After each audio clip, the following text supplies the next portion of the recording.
Episode 36 to 60। वंश नायरा की तरफ देखकर गुस्से में बोलता है, मुझे अब तुम्हारे साथ नहीं रहना है, तंग आ गया मैं तुमसे तलाक चाहता हूँ। बहुत हुआ जब से तुम आए हो, तुम्हें झेल रहा हूँ मैं। तुम यही चाहती हो ना कि मैं तुम्हारे माँ बाप से माफी मांग लूँ, तो तुम चली जाओगी मुझे छोड़कर। तो मैं अभी इसी वक्त तुम्हारे माँ बाप से माफी मांगने के लिए तैयार हूँ। अपना सामान पैक करो, मैं तुम्हें तुम्हारे घर भी छोड़ दूंगा और तुम्हारे माँ बाप से माफी भी मांग लूंगा। वंश की यह बात सुनकर सभी उसे हैरानी से देखने लगते हैं। तभी आशीष जी वंश पर चिल्लाते हुए बोलते हैं, वंश ये क्या बकवास कर रहे हो तुम।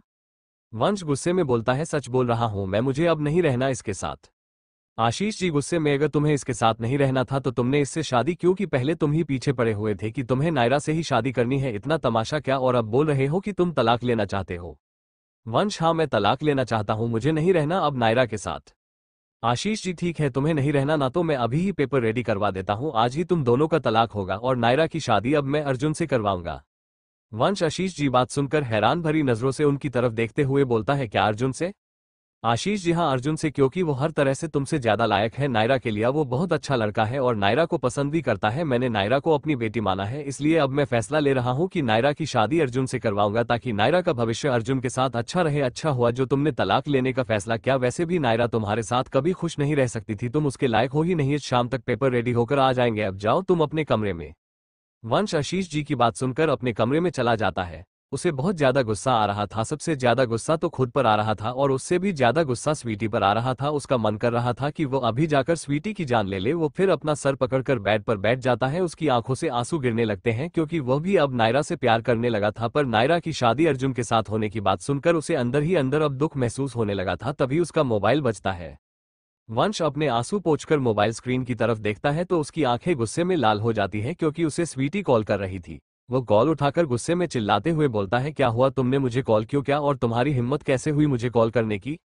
स्वीटी वंश के चिल्लाने पर मुस्कुराते हुए बोलता है, वंश बेबी इतना गुस्सा अच्छी बात नहीं होती है, मैंने तो बस तुमसे ये पूछने के लिए कॉल किया था कि तुमने अपना काम किया है या नहीं। तुमने नायरा से तलाक लेने की बात घर में सबको बताई या नहीं। देखो 2 दिन का समय है तुम्हारे पास, अगर 2 दिन के अंदर तुमने नायरा को तलाक नहीं दिया ना, तो तुम जानते हो कि मेरे पास वीडियो है जो मैं सोशल मीडिया पर वायरल कर दूंगी। वंश उसकी बात सुनकर गुस्से में बोलता है, बार बार मुझे धमकी मत दो समझी, और मैंने घर पर सबसे बात कर लिया है और आज शाम को मेरा और नायरा का तलाक भी हो जाएगा। स्वीटी उसकी ये सुनकर खुशी से उछलते हुए बोलती है, क्या सच बोल रहे हो तुम। वंश, हाँ आज शाम को ही मेरा और नायरा का तलाक हो जाएगा। पापा ने कहा है कि शाम तक वो तलाक के पेपर रेडी करवा देंगे, उसके बाद मेरी नायरा उस अर्जुन की हो जाएगी। स्वीटी अर्जुन का नाम सुनकर उससे सवाल करते हुए बोलती है, मतलब। वंश, पापा ने कहा है कि मेरी और नायरा के तलाक के बाद वह नायरा की शादी अर्जुन से करवा देंगे। ये बोलते समय वंश की आंखों से आंसू छलककर उसके गालों पर आ जाते हैं, पर स्वीटी को ये सुनकर बहुत ही मजा आता है। वो मुस्कुराते हुए बोलती है, वंश इसमें उदास होने वाली क्या बात है, वैसे भी वह नायरा तुम्हारे लायक थी ही नहीं, तुम्हारे लायक तो मैं हूँ। नायरा की शादी अर्जुन से हो जाएगी और फिर वो हमेशा हमेशा के लिए तुम्हारी लाइफ से चली जाएगी। उसके बाद मैं आ जाऊंगी तुम्हारी जिंदगी में, देखना मैं तुम्हें उससे भी ज्यादा खुश रखूंगी, तुम्हें बहुत प्यार करूंगी, मैं तुमसे शादी करना चाहती हूँ वंश, आई लव यू सो मच। वंश उसकी बात का कोई जवाब नहीं देता और कॉल काट देता है। स्वीटी को यह देखकर बहुत गुस्सा आता है। वो फिर मोबाइल स्क्रीन की तरफ वंश की फोटो देखते हुए बोलती है, एक बार शादी हो जाने दो, फिर देखो मैं तुम्हें कैसे सीधा करती हूँ। यहाँ वंश स्वीटी से बात करने के बाद बेड पर लेट जाता है। कुछ देर के बाद उसके कमरे का दरवाजा खुलता है। दरवाजा खुलने की आवाज सुनकर वंश दरवाजे की तरफ देखा है। नायरा कमरे के अंदर आती है। नायरा को देखकर वंश जल्दी से उठकर बैठ जाता है और उसे देखने लगता है, पर नायरा उसे एक बार भी नहीं देख रही थी। वो अलमारी खोलकर अलमारी से अपने कपड़े निकलने लगती है। वंश ये देखकर उसके पास आकर बोलता है, ये तुम क्या कर रही हो। नायरा बिना उसकी तरफ देखे बोलती है, मैं गेस्ट रूम में जा रही हूँ, अब मैं गेस्ट रूम में ही रहूंगी। वंश उसका हाथ पकड़कर उसे देखते हुए बोलता है, गेस्ट रूम में पर क्यों। नायरा गुस्से में उससे अपना हाथ छुड़ाकर बोलती है, क्योंकि आज शाम को जब हमारी तलाक हो जाएगी तो मेरा तुमसे वैसे भी हमारा रिश्ता हमेशा हमेशा के लिए खत्म जाएगा, तो किस हक से मैं तुम्हारे कमरे में रहूंगी और दोबारा मेरा हाथ मत पकड़ना। ये बोलकर वो उसे अपना हाथ झटक देती है और अपने कपड़े निकालने लगती है। वंश उसे खामोश नजरों से देखने लगता। शाम का समय वंश अपने कमरे से नीचे हॉल में आता है। तभी उसकी नजर अर्जुन और उसकी मां नलिनी जी पर पड़ती है। नलिनी जी और अर्जुन सोफे पर बैठे हुए थे, वही उनके सामने सोफे पर आशीष जी और संध्या जी बैठे थे और नायरा भी वहीं मौजूद थी। वंश उन सबको देखने लगता है। नलिनी जी नायरा के सर पर अपना हाथ रखकर प्यार से बोलती है, मुझे तो नायरा देखते ही पसंद आ गई थी। अर्जुन ने नायरा के बारे में जो जो मुझसे कहा था वो सब सच कहा था। नायरा बहुत ही प्यारी लड़की है, इसे अपने घर की बहू बनाकर मुझे बहुत खुशी होगी। वंश को ये सब देखकर बहुत गुस्सा आ रहा था, पर वो कुछ कर भी तो नहीं सकता था। नायरा की नजर फिर वंश पर पड़ती है। वंश भी उसे देखने लगता है, पर नायरा उसे देखकर अपनी नजरें दूसरी तरफ फेर लेती है। आशीष जी भी फिर वंश की तरफ देखते हैं और खड़े होते हुए बोलते हैं, आ गए तुम। वंश आशीष जी से कुछ नहीं बोलता। आशीष जी उसके सामने एक पेपर बढ़ाकर बोलते हैं, लो पेपर, ये तलाक के पेपर है। जैसा कि तुमने कहा था कि तुम्हें नायरा के साथ नहीं रहना है, तुम्हें उससे तलाक चाहिए, तो मैंने पेपर रेडी करवा दिया है। अब जल्दी से साइन कर दो क्योंकि नायरा ने पहले ही साइन कर दिया है। वंश आशीष जी की यह बात सुनकर हैरानी से नायरा की तरफ देखकर बोलता है, क्या नायरा ने पहले ही साइन कर दिया? नायरा उसकी बात सुनकर गुस्से में बोलती है, हाँ तो और क्या करती, मुझे भी तुम्हारे साथ नहीं रहना है और मैं अर्जुन से शादी करने के लिए भी तैयार हूँ। अर्जुन जैसा अच्छा और समझदार लड़का मुझे नहीं मिल सकता, इसलिए मैं भी अर्जुन से शादी करना चाहती हूँ और अपनी जिंदगी खुशी के साथ बिताना चाहती हूँ। अगर तुम्हारे साथ रहती तो जिंदगी भर दुख के अलावा मुझे और कुछ नहीं मिलता, पर अब अर्जुन के साथ शादी करके मैं पूरी जिंदगी खुश रहूंगी। ये बोलकर वो वंश को वापस गुस्से में देखने लगती है। वंश भी नायरा की बात सुनकर गुस्से में वहां से चला जाता है। उसे समझ नहीं आ रहा था कि वो करे, क्योंकि वो हमेशा से ही अपनी हरकत और अपनी बातों से दूसरों को हट ही करता आया था। उसका दिमाग गुस्से में फट रहा था। उसे थोड़ी देर के लिए शांति चाहिए थी, इसलिए वो कमरे में आकर बेड पर अपनी आंखें बंद करके लेट जाता है। उसकी आंखों के सामने फिर से नायरा का चेहरा घूमने लगता है, क्योंकि वो अब नायरा से बहुत ज्यादा प्यार जो करने लगा था, इसलिए नायरा को किसी और का होता हुआ देखकर उसे बिल्कुल भी अच्छा नहीं लग रहा था। वही वंश के जाने के बाद संध्या जी नलिनी से बोलती है, नलिनी मेरा बेटा तो बेवकूफ है, उसने अपनी बेवकूफी के कारण नायरा जैसी लड़की को खो दिया, पर मैं तेरे लिए खुश हूं क्योंकि नायरा से अच्छी लड़की तुझे दूसरी नहीं मिल सकती थी। अर्जुन के लिए अर्जुन और नायरा एक दूसरे के साथ बहुत खुश रहेंगे। नलिनी अपनी बहन संध्या की बात सुनकर मुस्कुरा देती है। कुछ देर बाद अर्जुन वंश के कमरे में आता है। वंश बालकनी में अकेला चेयर पर बैठा हुआ था। अर्जुन उसके पास आकर खड़ा हो जाता है और उसे देखने लगता है। वंश बाहर की तरफ देख रहा था और उसे देखकर ही पता चल रहा था कि वो बहुत उदास है। वही उसके सामने सिगरेट का 2 पैकेट पड़ा हुआ था जो उसने पूरा खाली कर दिया था। अर्जुन फिर उसके कंधे पर हाथ रखता है, तभी वंश उसकी तरफ देखता है। अर्जुन उसकी आंखें देखकर हैरान हो जाता, क्योंकि वंश की आंखें लाल थी। उसे देखकर ऐसा लग रहा था जैसे वो रोया हो। अर्जुन वंश से बोलता है, तू रो रहा है? वंश गुस्से में, नहीं, मैं क्यों रोऊंगा, मैं बिल्कुल भी नहीं रो रहा हूं और मैं कभी नहीं रोता। अर्जुन उसके सामने चेयर पर बैठते हुए बोलता है, हाँ वो तो मुझे दिख रहा है कि तू बहुत स्ट्रांग है, इसलिए तो तेरी आंखें लाल है।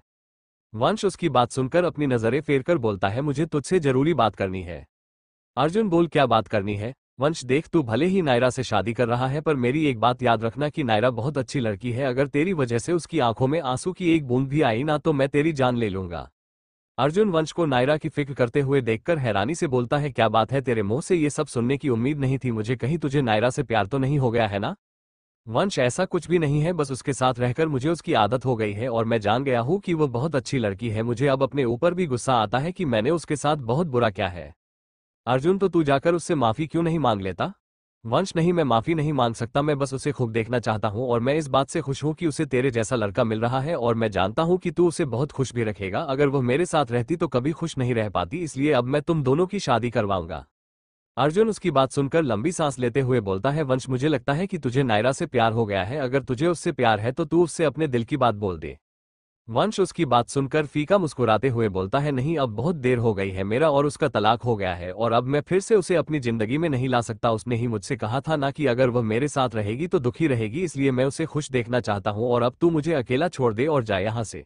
अर्जुन उसे एक नजर देखता और फिर वहां से चला जाता है। 2 दिन बाद 2 दिन बीत चुके थे। नायरा और अर्जुन की शादी की तैयारी शुरू हो गई थी। वही वंश हर वक्त अपने कमरे में उदास बैठा रहता था, वह किसी से बात भी नहीं करता था। वंश को ऐसे उदास देखकर सुरेखा जी को बिल्कुल भी अच्छा नहीं लग रहा था। वो उसके कमरे के अंदर आती है, पर कमरे का नजारा देखकर वह हैरान हो जाती है। वंश के कमरे में खाली शराब की बोतलें पड़ी हुई थी और वंश सोफे के पास नीचे जमीन में बैठा हुआ अपने हाथ में नायरा की फोटो लेकर उसे देख रहा था। सुरेखा जी उसके पास आकर बैठ जाती है और उसके कंधे पर हाथ रखकर बोलती है, वंश। वंश सुरेखा जी की आवाज सुनकर उनकी तरफ देखता है। उसकी आंखें लाल हो गई थी, ऐसा लग रहा था जैसे वो बहुत रोया हो। सुरेखा जी उसे ऐसे देखकर जल्दी से उसके सामने जमीन में बैठ जाती है और उसका चेहरा अपने हाथ में लेकर बोलती है, वंश ये क्या हाल बना लिया है तूने अपना, क्या हुआ है तुझे? अगर तुझे नायरा से प्यार है तो तू क्यों उसकी शादी अर्जुन से होने दे रहा है? मुझे ये सब देखकर बिल्कुल भी अच्छा नहीं लग रहा है। तू 2 दिन से कमरे के बाहर भी नहीं आया है, हर वक्त कमरे में बैठा रहता है, यहाँ तक कि तू ठीक से खाना पीना भी नहीं खा रहा है। बता मुझे, बात क्या है? कोई बात है क्या जो मेरे बच्चे को परेशान कर रही है? बता मुझे वंश। वंश सुरेखा जी के गले लगकर फिर से रोने लगता है। सुरेखा जी उसे देखकर घबरा जाती है और उसके बालों में अपना हाथ फेरकर बोलती है, वंश क्या बात है? तू आज से पहले कभी नहीं रोया, पर आज मैं तुझे ऐसे नहीं देख सकती। तू अगर नायरा की शादी अर्जुन से नहीं करवाना चाहता था तो तूने उसे तलाक क्यों दिया? क्यों तूने ऐसा कहा कि तू उससे नफरत करता है और वो अर्जुन से शादी कर सकती है? ये सब करने के बाद अब तू खुद ही रो रहा है। वंश रोते हुए, दादी मैंने यह मजबूरी में आकर, क्या मैं नायरा को किसी और का होते हुए नहीं देख पा रहा हूँ? मैं उससे बहुत प्यार करता हूँ दादी, बहुत ज्यादा प्यार। सुरेखा जी उसकी बात सुनकर गुस्से में बोलती है, जब प्यार करता है तो तूने उसे खुद से दूर क्यों किया और ऐसी क्या मजबूरी थी? वंश बता मुझे बात क्या है? वंश सुरेखा जी की तरफ देखता है और फिर उन्हें सारी बात बता देता है। वंश की बात सुनकर सुरेखा जी तो हैरान हो जाती है। वो हैरानी से उसकी तरफ देखते हुए बोलती है, क्या स्वीटी ने तेरे साथ इतना कुछ कर दिया और तूने यह बात मुझे नहीं बताई? वो 2 कौड़ी की लड़की की इतनी औकात हो गई कि वो मलिक खानदान के बेटे को ब्लैकमेल कर रही है। वो भूल गई है क्या कि तू सुरेखा मलिक का इकलौता पोता है? उसे अपनी जान प्यारी नहीं है क्या? लगता है उसका वक्त पूरा हो गया है, तभी तो उसने इतना कुछ कर दिया। वंश सुरेखा जी की बात सुनकर गुस्से में बोलता है, दादी वो मुझे हर वक्त ब्लैकमेल करती है। पहले उसने जानबूझकर मेरे ड्रिंक में नशे की दवा मिला दी थी और जब मैं अपने होश खो बैठा तो उसने मेरा फायदा उठाया, मेरे साथ कुछ ऐसी तस्वीर और वीडियो ले ली जिसे देखकर ऐसा लगता है कि जैसे मैंने उसका रेप किया हो, पर मैंने कुछ नहीं किया दादी। सब कुछ उसका प्लान था। अब वो मुझे ब्लैकमेल कर रही है कि मैं उससे शादी करूं ताकि वो इस घर में आ जाए और फिर पापा की पूरी प्रॉपर्टी पर अपना कब्जा करना चाहती है। मुझे बहुत गुस्सा आता है पर मैं चाहकर भी कुछ नहीं कर पा रहा हूं। वो हर वक्त मुझे धमकी देती है कि अगर मैंने वीडियो वाली बात किसी को भी बताई तो वो वीडियो को सोशल मीडिया पर डालकर वायरल कर देगी। मैं नहीं चाहता कि पापा और आपकी बदनामी हो, आप दोनों की इज्जत पूरे शहर के लोग करते हैं। अगर वो वीडियो वायरल हो गया तो पापा बहुत नाराज होंगे और आप लोगों की इज्जत का क्या होगा? ये सोचकर मैं खामोश हूँ और उसकी सारी बात चुपचाप मान रहा हूँ। इसलिए मैंने नायरा को भी तलाक दिया था, क्योंकि उसने कहा था कि अगर मैंने नायरा को तलाक नहीं दिया तो वह नायरा को मार देगी और मैं नायरा पर एक खरोच भी बर्दाश्त नहीं कर सकता हूँ।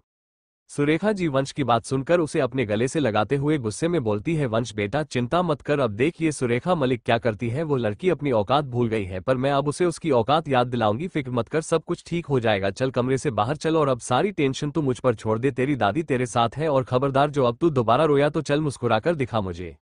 वंश सुरेखा जी की बात सुनकर उनके चेहरे की तरफ देखता है, उसके होठों पर हल्की मुस्कुराहट आ जाती है। सुरेखा जी भी उसे देखकर मुस्कुरा देती है। दोनों फिर कमरे के बाहर आते हैं। वहीं नीचे हॉल में नायरा की मां मुस्कान आई हुई थी, वहीं संध्या जी भी मुस्कान जी के साथ बैठी हुई थी और दोनों लहंगा देख रही थी। वो नायरा और अर्जुन भी मौजूद थे। अर्जुन एक लहंगा उठाकर नायरा को दिखलाते हुए बोलता है, ये देखो नायरा, ये लहंगा कितना खूबसूरत है। जब तुम इसे पहनोगी ना तो ऐसा लगेगा जैसे आसमान से कोई परी उतरकर आ रही है। तुम इसमें बहुत खूबसूरत लगोगी और यह मेरा फेवरेट कलर भी है। नायरा अर्जुन की बात सुनकर मुस्कुरा देती है और उस लहंगे को अपने हाथ में लेकर देखने लगती है। वही वंश गुस्से में अर्जुन को देख रहा था। नायरा लहंगा को अपने हाथ में लेकर मुस्कुराते हुए बोलती है, अर्जुन ये लहंगा तो बहुत खूबसूरत है, मुझे भी बहुत अच्छा लगा। अर्जुन तो तुम आज शाम की सगाई में यही पहनना। नायरा उसकी बात सुनकर अपना सर हिला देती है। तभी वंश उनके पास आ जाता है और दूसरा लहंगा उठाकर नायरा की तरफ बढ़ाते हुए बोलता है, नायरा तुम ये पहनना है, लहंगा उस लहंगे से भी अच्छा है और इसका डिजाइन देखो कितनी बारीकी से इस लहंगे में डिजाइन किया हुआ है, उसे लहंगे से तो काफी अच्छा ये लहंगा, इसलिए तुम ये पहनना। नायरा और अर्जुन वंश की तरफ देखने लगते हैं। अर्जुन वंश से बोलता है, भले ही यह लहंगा अच्छा हो पर इसका कलर बिल्कुल भी अच्छा नहीं है और मैंने जो लहंगा पसंद किया है नायरा के लिए वो उसमें ही ज्यादा खूबसूरत लगेगी। वंश अर्जुन की बात सुनकर गुस्से में बोलता है, गलत बोल रहा है तू, नायरा तो हर कपड़े में अच्छी लगती है, बल्कि वो जो भी ड्रेस पहनती है तो उस ड्रेस की सुंदरता बढ़ जाती है। अर्जुन वंश की बात सुनकर खामोश हो जाता है। वही नायरा वंश को देख रही थी, क्योंकि आज पहली बार वंश उसकी तारीफ जो कर रहा था। नायरा की मां मुस्कान जी और संध्या जी भी वंश की बात सुनकर हैरान हो रही थी। वंश फिर नायरा के सामने बैठ जाता है और मुस्कुराते हुए बोलता है, ये लो नायरा, तुम ये लहंगा पहनना। वैसे तो तुम्हें मेकअप की कोई जरूरत नहीं है क्योंकि तुम्हारी सुंदरता ही तुम्हारी सादगी में है, पर फिर भी आज सगाई है तो थोड़ा तो मेकअप बनता है ना, इसलिए मैंने तुम्हारे लिए मेकअप आर्टिस्ट को भी बुलवाया है। नायरा उसकी बात सुनकर उसे मना करते हुए बोलती है, वंश तुम्हें ये सब करने की जरूरत नहीं थी। वंश जरूरत थी नायरा, आज सगाई है तुम्हारी और मैं चाहता हूँ कि पार्टी में तुम सबसे ज्यादा खूबसूरत लगो, इसलिए मैंने ये सब किया है। ये बोलकर वो मुस्कुराकर वहां से चला जाता है। उसके जाने के बाद संध्या जी खुद में ही बोलती है, पता नहीं इसे क्या हो गया है, क्यों कर रहा है ये ऐसा। कुछ घंटे बाद नायरा अपने कमरे में तैयार हो रही थी, तभी वंश तैयार होकर उसके कमरे में जाता है और बिना नॉक किए दरवाजा खोलकर वो कमरे के अंदर चला जाता है। नायरा ने लहंगा पहना हुआ था और वह अपना हाथ पीछे करके डोरी बांधने की कोशिश कर रही थी, तभी वंश मुस्कुराकर उसके पीछे आकर खड़ा हो जाता है और डोरी बांधने लगता है। वंश के छूने से ही नायरा सिहर उठती है और जल्दी से पलटकर उसकी तरफ देखती है। वंश उसे देखकर मुस्कुरा रहा था।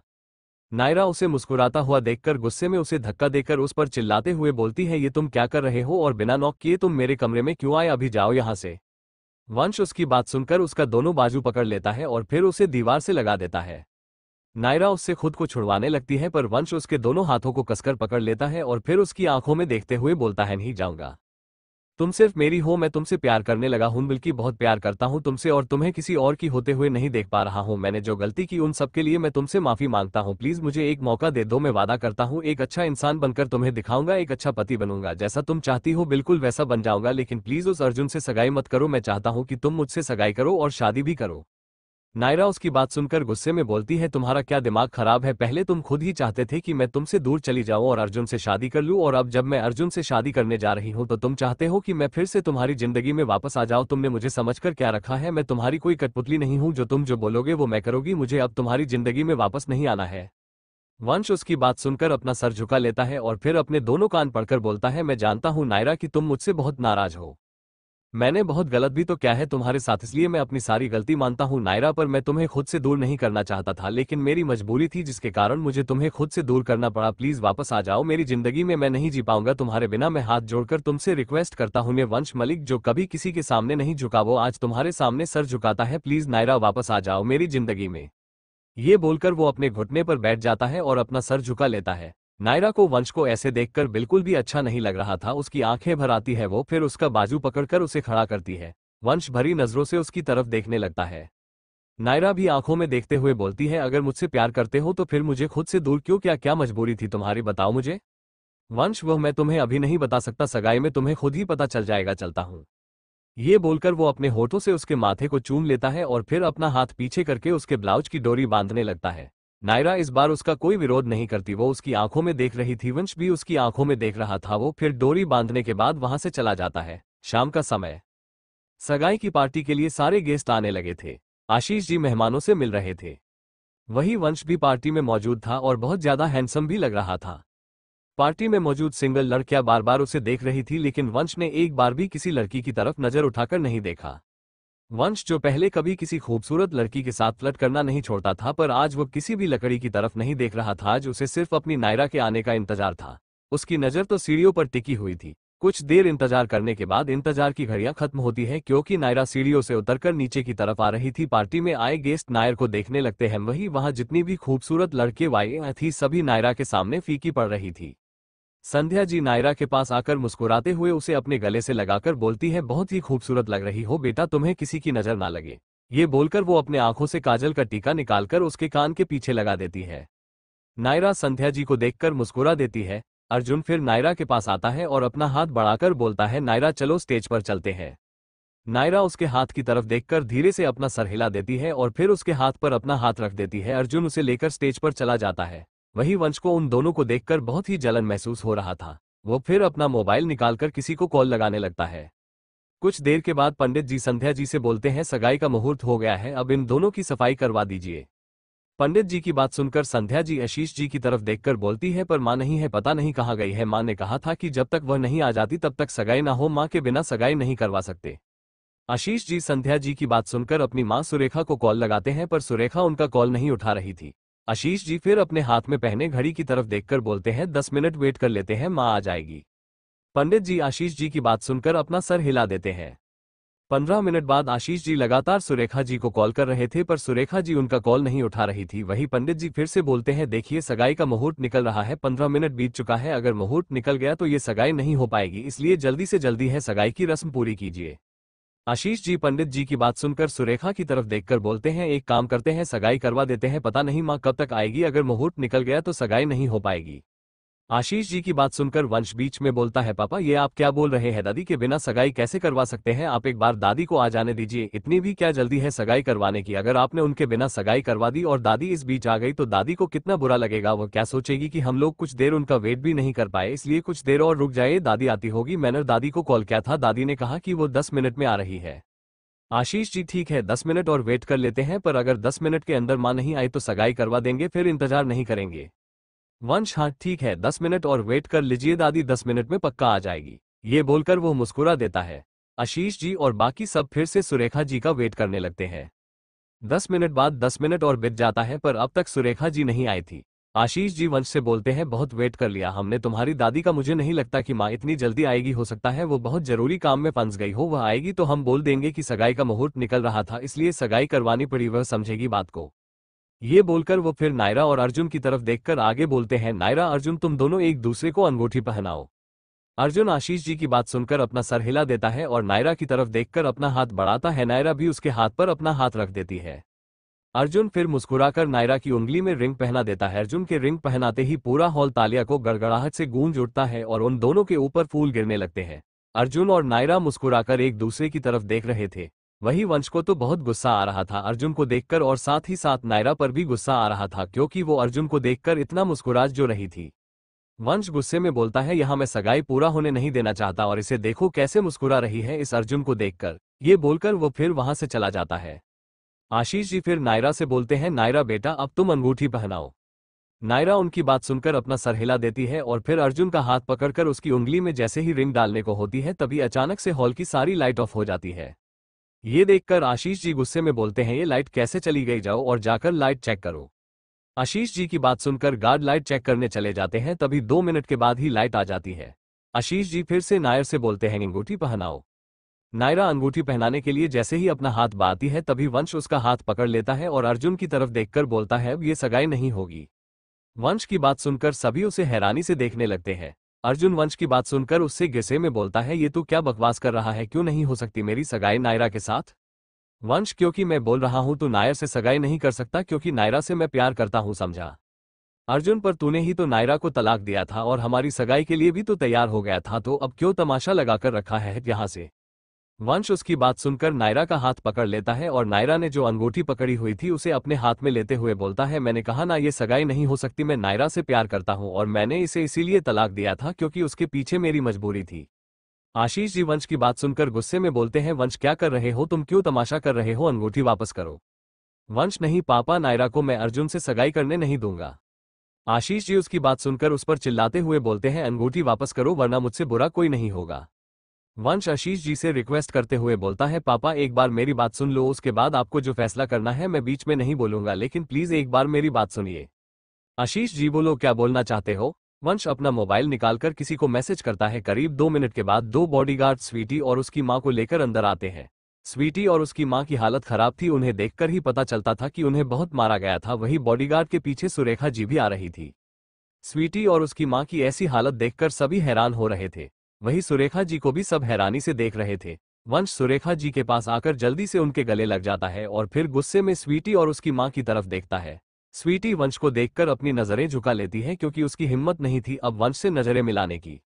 सुरेखा जी फिर वंश से बोलती है, बेटा मैंने तेरी सारी प्रॉब्लम दूर कर दी, ये लड़की तुझे ब्लैकमेल कर रही थी ना, पर अब ये कभी भी तुझे ब्लैकमेल नहीं कर पाएगी। यह भूल गई थी कि सुरेखा मलिक के पोत को फंसाना कितना मुश्किल है। मैंने इसे और इसकी मां की ऐसी हालत कर दी है कि ये दोनों अब किसी से नजर भी नहीं मिला पाएगी। दोनों को भीख मांगने पर मजबूर कर दिया है। मैंने मलिक खानदान की बहू बनने का सपना देख रही थी ना ये लड़की, पर यह हमारे धूल के बराबर भी नहीं है। ये बोलकर सुरेखा जी स्वीटी की तरफ गुस्से में देखती है तो स्वीटी जल्दी से अपनी नजरें झुका लेती है।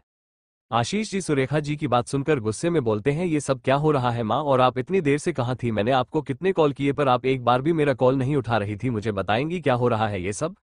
सुरेखा जी आशीष जी का सवाल सुनकर उनकी तरफ देखते हुए बोलती है, शीश ये लड़की स्वीटी यह हमारे बेटे वंश को ब्लैकमेल कर रही थी। तुम्हें पता है कुछ दिन पहले वंश ने जब इसे बार में बुलाया था ये पूछने के लिए कि कुछ दिन पहले हुई पार्टी में नायरा के ऊपर झूमर कैसे गिरा था, तो स्वीटी ने वंश से साफ साफ झूठ बोला था कि उसे नहीं पता, पर झूमर इस स्वीटी ने ही एक वेटर को पैसे देकर गिरवाया था। ये बात भी मुझे इसने बताई। बाद में इसने वंश के ड्रिंक में कुछ ऐसा मिला दिया जिससे वंश अपने होश खो बैठा और बेहोश हो गया। इसने फिर वंश के बेहोशी में होने का फायदा उठाया और कुछ ऐसी फोटोज और वीडियो ले ली जिसे देखकर ऐसा लगे कि वंश ने इसके साथ जबरदस्ती किया है। ये उन फोटोज और वीडियो से वंश को ब्लैकमेल करने लगी और इसे मजबूर किया कि ये नायरा को तलाक दे दे वरना यह नायरा को जान से मार देगी। वंश फिर मजबूरी में आकर नायरा को तलाक दे दिया, पर वंश नायरा से बहुत प्यार करता है। आशीष, और ये सब क्या धरा इस स्वीटी का है। वंश ने मुझे स्वीटी के बारे में बताया था तो उसी समय मैंने इसे सबक सिखाने का ठान लिया था और अब देखो मैंने इसे और इसकी मां को पूरी तरह से बर्बाद कर दिया है। इन्हें बहुत बुरी सजा दी है। स्वीटी ने अपना सारा जुल्म भी कबूल कर लिया है। अब ये दोनों माँ बेटी पूरी जिंदगी जेल में बिताएंगी। आशीष जी सुरेखा जी की बात सुनकर स्वीटी और उसकी मां की तरफ गुस्से में देखने लगते हैं। वही नायरा भी हैरानी से स्वीटी की तरफ देख रही थी कि स्वीटी ने उसके साथ इतना सब कुछ करने की कोशिश की। स्वीटी वंश के पैर पड़कर रोते हुए बोलती है, वंश मुझे माफ कर दो प्लीज, मुझे और मेरी माँ को जाने दो, हमें जेल मत भेजो। मैं और मेरी माँ इस शहर को छोड़कर हमेशा के लिए चले जाएंगे, प्लीज हमें जाने दो। तुम्हारी दादी ने अपने आदमियों से हमें कितना पिटवाया है, हमारी हालत देखो, हर जगह चोट के निशान दिखेंगे तुम्हें। प्लीज वंश, अगर तुमने कभी भी मुझसे प्यार किया था तो मुझे माफ कर दो। वंश स्वीटी की बात सुनकर अपने दांत पीसते हुए बोलता है, मैंने कभी भी तुमसे प्यार नहीं किया था, सिर्फ तुम्हारे साथ टाइम पास करता था। मुझे तो सच्चा प्यार नायरा से हुआ था। तुमने जो भी मेरे साथ किया ना वो बहुत अच्छा किया स्वीटी। तुम्हारे बुरा करने से कम मेरी आंखें तो खुली और मुझे पता चला कि मैं कितना गलत था। मैं प्यार करना सीख गया और अब सच्चा प्यार करता हूँ नायरा से। इसलिए जा सकती हो तुम अपनी माँ को लेकर यहाँ से, पर कभी भी दोबारा इस शहर में तुम और तुम्हारी माँ मुझे नजर मत आ जाना और ना ही कभी दोबारा मुझसे कांटेक्ट करने की कोशिश करना, वरना मैं तुम्हारी जान ले लूंगा। स्वीटी वंश की बात सुनकर खुश हो जाती है और फिर अपनी माँ के साथ वहां से चली जाती है। स्वीटी और उसकी माँ जा चुके थे। वंश फिर नायरा की तरफ देखकर अपना हाथ बढ़ाकर बोलता है, नायरा प्लीज मुझे एक मौका दो, मैं वादा करता हूँ कभी भी मेरी वजह से तुम्हें कोई तकलीफ नहीं पहुंचेगी। मैं तुमसे बहुत प्यार करता हूँ और तुम्हारे बिना जीने का सोच भी नहीं सकता, प्लीज नायरा। नायरा वंश की बात सुनकर लंबी सांस लेकर बोलती है, वंश तुम्हारे कारण मेरे पूरे परिवार को तकलीफ पहुंची है। अगर मेरे परिवार ने तुम्हें माफ कर दिया तो मैं भी तुम्हें माफ कर दूंगी। वंश नायरा की बात सुनकर जल्दी से उसके माता पिता मुस्कान और आलोक के पास चला जाता है। मुस्कान और आलोक वंश को देख रहे थे। वंश फिर उन दोनों के सामने घुटने पर बैठ जाता और अपना कान पकड़कर बोलता है, आई एम सॉरी माँ पापा। मैं पहले बहुत घमंड में रहता था, सोचता था पैसा ही सब कुछ है, पैसे से कुछ भी खरीदा जा सकता है। पर जब नायरा से मिला तब पता चला कि प्यार पैसे से भी बड़ा होता है। पैसे से हम सब कुछ तो खरीद सकते हैं पर प्यार नहीं खरीद सकते। नायरा ने मुझे बदल दिया है। मैं नायरा से बहुत प्यार करता हूँ और आप दोनों के सामने हाथ जोड़कर भीख मांगता हूँ कि प्लीज अपनी बेटी का हाथ मुझे दे दीजिए। मैं वादा करता हूँ कि एक अच्छा इंसान बनकर दिखाऊंगा, प्लीज मुझे एक मौका दे दीजिए। आलोक और मुस्कान वंश की बात सुनकर एक दूसरे की तरफ देखते हैं। आलोक फिर वंश के पास आकर उसका दोनों कंधा पकड़कर उसे खड़ा करते हैं और उसकी आंखों में देखने लगते हैं। वंश की आंखों में पश्चाताप के आंसू थे। आलोक जी मुस्कुराकर बोलते हैं, तुमने अपनी गलती मान ली, माफी मांग लिया, अब कुछ नहीं चाहिए, माफ किया हम दोनों ने तुम्हें। वंश आलोक की बात सुनकर मुस्कुरा देता और जल्दी से उनके गले से लग जाता है। आलोक और मुस्कान के होठों पर मुस्कुराहट आ जाती है। वंश फिर ईशा और आदित्य की तरफ देखता है और उन दोनों के सामने आकर अपना कान पकड़कर बोलता है, सॉरी ईशा और आदित्य, मैंने तुम दोनों को भी बहुत तकलीफ पहुंचाई है। तुम दोनों को अलग करने की कोशिश की थी और ईशा तुमने मुझे थप्पड़ मारकर बिल्कुल सही किया था, मैं उसी लायक था, पर मैं अपनी ईगो में आकर तुम्हारे साथ भी बहुत बुरा किया, तुम्हें ब्लैकमेल किया, धमकी दिया, तुम्हें आदित्य से अलग किया और आदित्य तुम्हें भी मैंने अपने आदमियों से पिटवाया, तुम्हें किडनैप करवाया। मेरी की हुई गलती माफी के काबिल तो नहीं है, पर फिर भी मैं हाथ जोड़कर तुम दोनों से माफी मांगता हूँ, प्लीज तुम दोनों भी मुझे माफ कर दो। ये बोलकर वो अपने हाथ जोड़ लेता और अपना सर झुका लेता है। ईशा और आदित्य एक दूसरे की तरफ देखते हैं। आदित्य फिर वंश के कंधे पर हाथ रखकर बोलता है, बिल्कुल सही कहा तूने कि तेरी गलती माफी के लायक नहीं है। मन तो कर रहा है तुझे दो थप्पड़ मारूं, पर तूने माफी मांग लिया है और तेरी आंखों में मैं पश्चाताप देख सकता हूं और नायरा के लिए प्यार भी साफ साफ देख सकता हूं, इसलिए मैं तुझे माफ करता हूं। वंश उसकी बात सुनकर हल्का मुस्कुरा देता और ईशा की तरफ देखता है। ईशा उसे देखकर नाराजगी से बोलती है, मेरा भी मन नहीं है तुम्हें माफ करने का, पर सिर्फ नायरा की खुशी के लिए तुम्हें माफ कर रही हूँ। और हाँ, मेरी एक बात याद रखना, अगर दोबारा तुम्हारे कारण मेरी बहन की आंखों में आंसू आए या उसे थोड़ी सी भी तकलीफ पहुंची ना तो मैं तुम्हें और थप्पड़ मारूंगी। वंश ईशा की बात सुनकर हंसते हुए बोलता है, वादा करता हूँ अब मेरे कारण कभी भी नायरा की आंखों में आंसू नहीं आएंगे और मैं उसे बिल्कुल भी तकलीफ नहीं पहुंचाऊंगा, प्रॉमिस। ईशा मुस्कुराकर अपना सर हिला देती है। वंश फिर अपने माँ पापा आशीष जी और संध्या जी के पास आता है और उन दोनों के गले लगते हुए बोलता है, माँ पापा मेरे कारण आप दोनों को भी बहुत तकलीफ पहुंची है। मैं बिल्कुल भी अच्छा बेटा नहीं बन पाया, पर फिर भी आप लोग मेरे गुस्से, घमंड और एटीट्यूड को झेलते रहे, मेरी की गई बदतमीजियों को माफ करते रहे। मेरे कारण आप लोगों की न जाने कितनी बार इंसल्ट हुई, पर मैं फिर भी गलती करता रहा। लेकिन आज मैं वादा करता हूँ अब मैं आप दोनों को अच्छा बेटा बनकर दिखाऊंगा, आप दोनों भी मुझे माफ कर दीजिए। आशीष जी और संध्या जी मुस्कुराकर उसे अपने गले से लगाते हुए बोलते हैं, माफ क्या हमने तुम्हें, अब जाओ और जाकर नायरा के पास खड़े हो जाओ, तुम दोनों की सगाई भी तो करवानी है। वंश के होठों पर यह सुनकर बड़ी सी मुस्कुराहट आ जाती है। वो फिर नायरा के पास आकर खड़ा हो जाता है और मुस्कुराते हुए बोलता है, लो नायरा, सबने मुझे माफ कर दिया, अब तुम भी मुझे माफ कर दो। नायरा उसकी बात सुनकर मुस्कुरा देती है। वंश फिर उसे अपने गले से लगा लेता है। तभी अर्जुन वंश के कंधे पर हाथ रखता है। वंश अर्जुन की तरफ देखता है और फिर उसका हाथ अपने कंधे से हटाकर बोलता है, देख भाई, अब प्लीज तू भी नायरा को भूल जा। नायरा से सगाई तो मैं ही करूंगा क्योंकि मैं उससे बहुत प्यार करता हूँ, इसलिए प्लीज हम दोनों के बीच मत आना। बहुत मुश्किल से मुझे मेरी नायरा मिली है और अब मैं इसे अपने आप से दूर होने नहीं दूंगा। अर्जुन उसकी बात सुनकर उसकी आंखों में देखते हुए बोलता है, भाई भी बोलता है मुझे, और मुझे इतना कमीना भी समझता है। मैं नायर से प्यार नहीं करता हूँ, तुझे सही रास्ते पर लाने के लिए शादी का नाटक क्या था हमने। वंश उसकी बात सुनकर हैरानी से बोलता है, क्या आशीष? जी हाँ बेटा, तुम्हें तुम्हारी गलती का एहसास दिलाने के लिए ही मैंने अर्जुन, नायरा और तुम्हारी माँ ने प्लान बनाया था कि नायरा और अर्जुन की शादी की बात करेंगे घर में। हमें तुम्हारा रिएक्शन देखना था और तुम्हें एहसास दिलाना था कि पैसा सब कुछ नहीं होता, बाल को प्यार होता है। और देखो तुम्हें एहसास हो गया, तुमने अपनी गलती मान ली और नायरा से और बाकी सबसे माफी मांग लिया है। वंश अपने पापा की बात सुनकर हैरानी से उनकी तरफ देखने लगता है। आशीष जी वंश से बोलते हैं, तुम्हें तुम्हारी गलती का एहसास दिलाने के लिए ही मैंने अर्जुन, नायरा और तुम्हारी माँ ने प्लान बनाया था कि नायरा और अर्जुन की शादी की बात करेंगे घर में। हमें तुम्हारा रिएक्शन देखना था और तुम्हें एहसास दिलाना था कि पैसा सब कुछ नहीं होता, बाल को प्यार होता है। और देखो तुम्हें एहसास हो गया, तुमने अपनी गलती मान ली और नायरा से और बाकी सबसे माफी मांग लिया है। वंश अपने पापा की बात सुनकर हैरानी से उनकी तरफ देखते हुए बोलता है, क्या यह आप क्या बोल रहे हैं पापा? आशीष जी वही जो तुम सुन रहे हो। वंश उनकी बात सुनकर सबकी तरफ देखता है, सबके होठों पर मुस्कुराहट थी। वंश के होठों पर भी मुस्कुराहट आ जाती है। वो आशीष जी के गले लगते हुए बोलता है, थैंक यू पापा मुझे सही लाइन पर लाने के लिए। आशीष जी वो तो ठीक है पर दोबारा पहले की तरह मत बन जाना। वंश अपना सर हाँ में दिला देता है। सुरेखा जी फिर नायरा के पास आकर अपने हाथ जोड़कर बोलती है, सॉरी बेटा, मैंने भी तुम्हें बहुत नीचा दिखाया है, तुम्हें कभी भी इस घर की बहू नहीं माना, हमेशा तुम्हें नौकरानी समझती रही, मुझे माफ कर दो।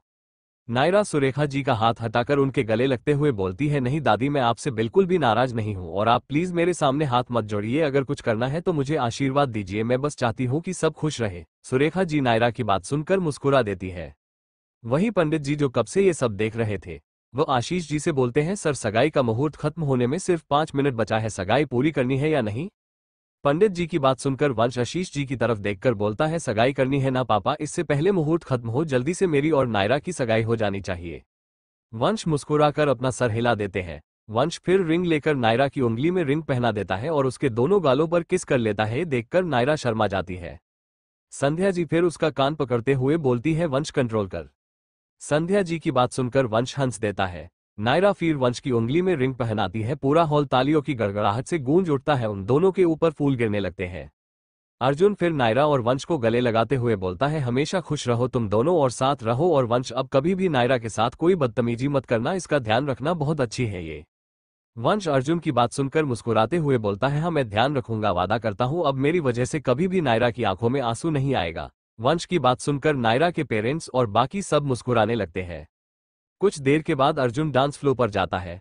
वही वंश नायरा का हाथ पकड़कर बैठा हुआ था और उसके चेहरे को ही देख रहा था, तभी नेरा अपना हाथ उसके गाल पर रखकर उसका चेहरा सामने की तरफ कर देती है। ये देखकर वंश हंसने लगता है, तभी गाना प्ले होता है और अर्जुन डांस करता है।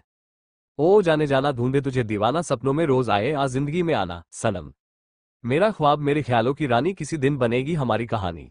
ऐ मेरी बेखुदी ये कसम मैंने ली प्यार में, एक दिन मेरी जान तुझे है पाना, सपनों में रोज आए आज जिंदगी में आना सनम। अर्जुन इस गाने पर डांस कर रहा था। अर्जुन का डांस बहुत ही अच्छा था, उसे देखकर ऐसा लग रहा था जैसे कोई प्रोफेशनल डांसर डांस कर रहा है।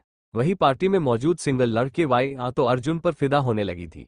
अर्जुन का डांस खत्म होते ही पूरा हॉल तालियों की गड़गड़ाहट से गूंज उठता है।